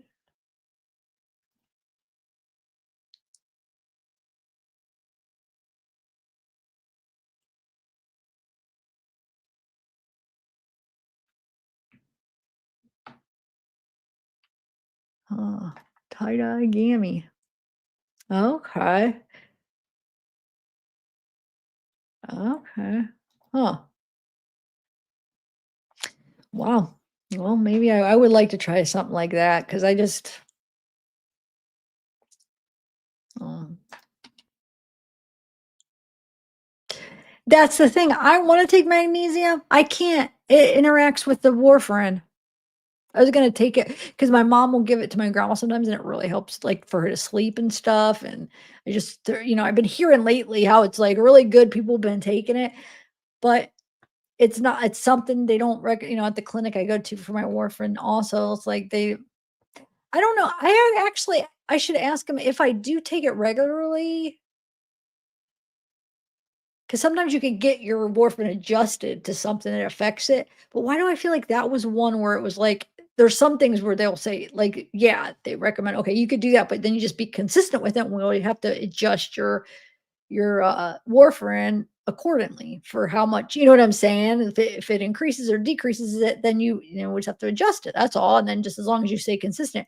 But why do I think the magnesium is something that you can't that they would recommend not taking it? Or maybe it's because you shouldn't take it every day. Should you? I don't know. There was some reason why I feel like I couldn't take magnesium. I don't know if it was that or because I've asked my clinics about so many different things, and I can't remember exactly what they said about that because there's always random things. There's always like if my warfarin's off or my INR's off, they're always like, well, trying to figure out why. What did you eat this? And I swear, every time I learn a new thing that affects it, and I'm like, really? Like this is my reaction all the time. That does it too? I had no idea. Like the newest thing, pea powder. And guess what's has pea powder in it? A lot of your protein stuff. And I was like, well, I'm not taking like protein shit. Well, no, even if you like, because I've been eating granola. So some of the granola or like those granola bars they're not typically protein bars, but they have protein and some of them have pea powder. So I learned that. I feel like because they're always learning something too. I'm like, so I have to look at the package to see if it has pea powder. Like, oh my God. Like every time there's something new, it's like, what? That? Like, gosh, I didn't know.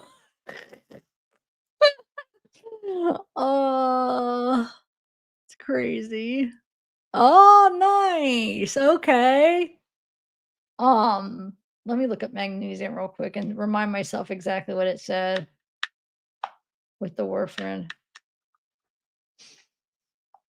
I actually turned my silent off of my phone, so now it's not on silent. It's just making a noise because I been expecting some calls. And I always miss important calls. Okay, magnesium and warfarin.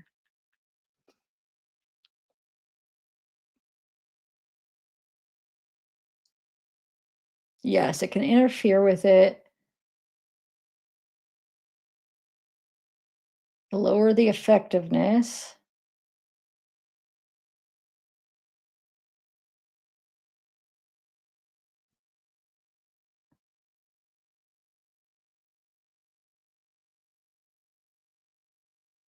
So if you're taking warfarin and you want to take it, then just talk to your doctor, I guess. So I don't know. I could ask them, but I feel like I already did, and they made me feel like they didn't want me to.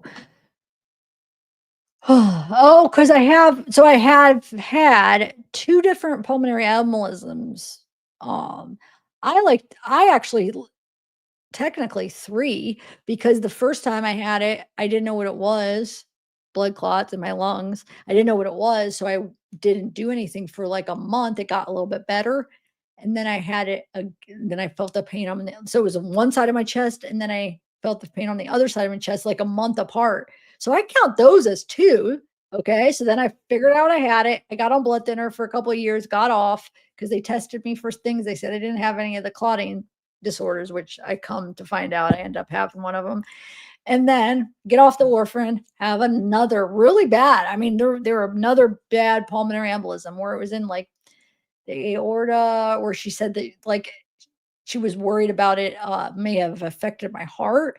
So they were gonna have to, if it did, they were gonna have to do some like really rare, risky procedure, but thank God it didn't, and she didn't have to do that. So I had that. And then the guy, because the doctor, thank God, because they supposedly tested me the first time for all the clotting disorders. You would think even rare ones they should have tested, right? Oh, you don't have anything. We don't know why that happened. No. So third time when I got my pulmonary embolism, the doctor, he saw my arms and he's like, that I don't know if I've talked about like I have these blotchy skin. I never knew what the heck that was. I started noticing it, but I don't know. I just never said anything. And then that day he looked at me, he goes, is that always like that? And I go, yeah. And he looked at my arm. He's like, let me test you for something. I think I might know what's going on. And so I don't know why they wouldn't always test the people for this, because it's a really rare autoimmune disorder, blood clotting disorder. So that I had it. And so now I have to be on it forever. It's that antiphospholipid auto. There's some people in here when I say it, they have it too, but it's actually really rare. But he said it was really rare, and if you look it up, it is really rare. But it's autoimmune, and so yeah, that's it.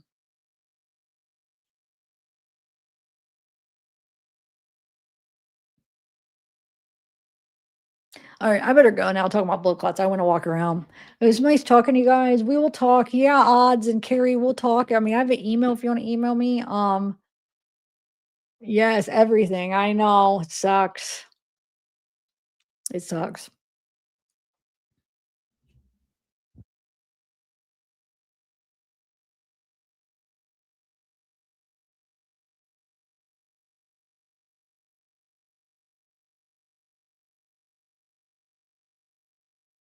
All right, guys.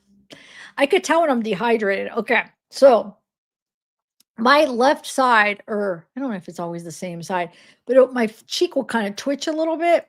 And I realized this like last month. It's like, oh my God. I was like, why is that doing that? It started freaking me out. It's just really mild. And I was like, oh my God, I didn't really drink all day. So I like I was laying in bed and I chugged a bunch and it went away. And now it happens when I don't drink and then I drink a bunch of water and it stops. So I feel like it's like when I'm a little dehydrated, my muscle. And now, actually, now that I think about it, your muscles do twitch. I've been so dehydrated before where, oh my, and I didn't know that's what it was. I thought I was dying. It was when I was in Colorado. Randy, you could ask him. I thought I had to go to the hospital. My whole, like my legs and everything, the muscles, it felt so, it was the weirdest feeling and like twitching and like in a scary way. It was like so scary. I'm like, what the heck's going on? And we had been walking around sweating. I didn't drink enough water. It was like really hot out that day. We had, me and Rocky, my dog, and Randy, we had walked somewhere really far. And I was like, wait a minute, I'm going to chug. I think I'm dehydrated. I don't know why I realized that. I was like, I think I need to drink something. And I chugged a whole bottle of water and it slowly got better.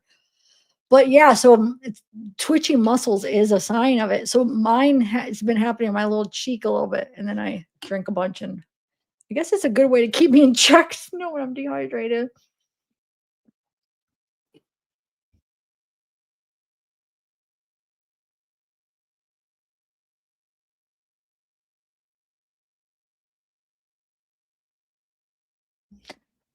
You emailed me 2 years ago about what though? I don't understand what you're saying. Why you're so like, you email about what though?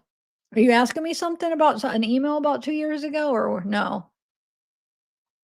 Oh, you're saying you emailed me about what we're talking about? Is that what you're saying?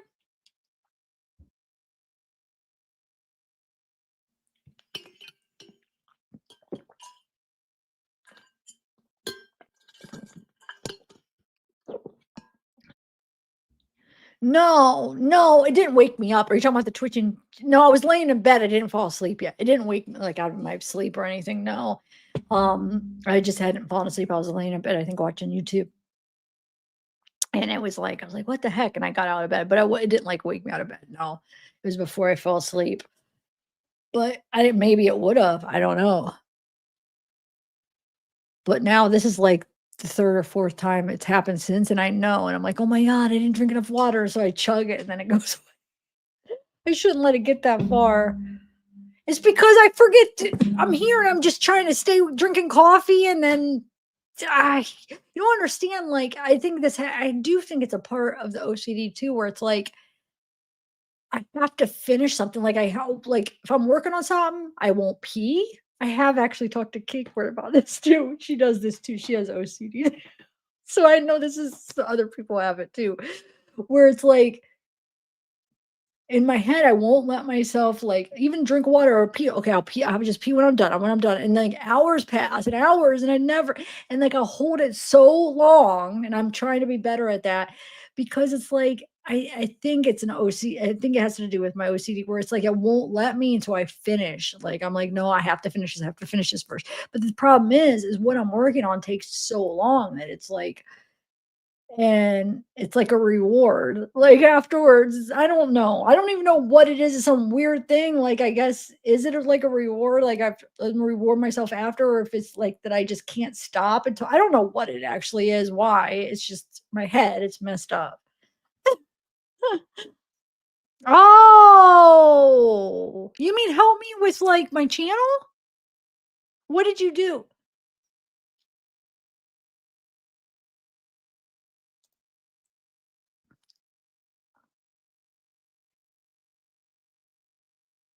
Oh, the twitching eye, just the eye twitching. Yes, I get that too. But they say that's a lack of something. So that's a little bit different than like the dehydration. It's kind of similar to where I get dehydration, but the dehydration twitch is more like right here. But the eye twitching, oh my God, yes. But then they say that's like is it no, is it potassium or something? I swear when you say that to somebody, there's always somebody that says, "You must be needing this." What is it that they always say when your eye twitches? Is it potassium? It's something. There's always somebody that will say that that knows that I don't know. I probably sound silly, but do you know what I'm talking about, sweet Melissa? But I hate the eye twitch. And it's crazy because nobody could see it. Yeah, but it feels so intense. It's like, how are you not seeing that? um,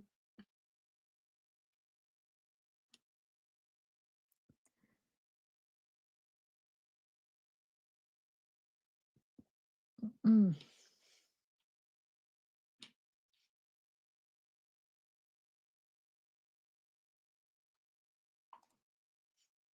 yes. I want to, it will not, dude, it would not let me switch comment. Oh, there we go. That got stalled.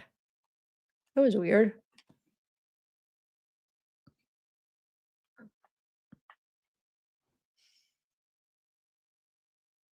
Yeah, that's what I was saying. I'm like for the editing, I am worried that I should hire somebody outside. But then it's like, how do you do that? Do you like put it in a classified? I'm so old school. I'm like, do I put it in the paper or I need editor? I know there's so much more updated to do. I, that shows my age right there because that's where my head goes. I put it in the classified or put it in, I don't know, in the newspaper. That is, I swear to God.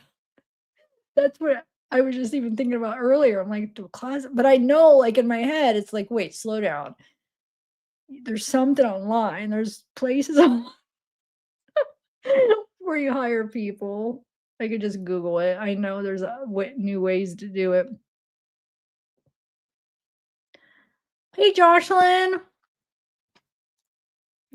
I bet if we told that to like a 20-year-old, they'd be like, "What are you talking about? Classified newspaper? What? Why would you?"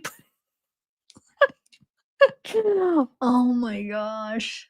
It's so crazy that like the 80s and 90s are what like my nephews are that's like to them, that's like, "Oh my god, that's so long." I can't imagine it. But but do you remember, like, I've looked in the classifieds for jobs all the time. We used to go, like, look in the classifieds or if you, like, need help, people that need something, so if you need anything, put it in the paper. Um I don't like baths, though. I don't even have a bathtub anymore because I have a shower. It used to have a bathtub, but now we got put a shower in. My mom has a bathtub down there, but I have not taken a bath, and the last time I took a bath is when I actually had surgery, but that was still like 20 years ago, 30 years ago. I had, and the only reason I took a bath is because no, it was not that long ago because I'm not that old. Wait, hold on. Oh yeah, it might have been. I was probably I don't know, a long time ago, I had the surgery on my back where couldn't I had to soak or something to do with the surgery. I had to take a bath, but that was the last time I took a bath. Um, but then before that, because I only did that because I had to for surgery. But before that, it was like when I was a kid. I just don't take baths.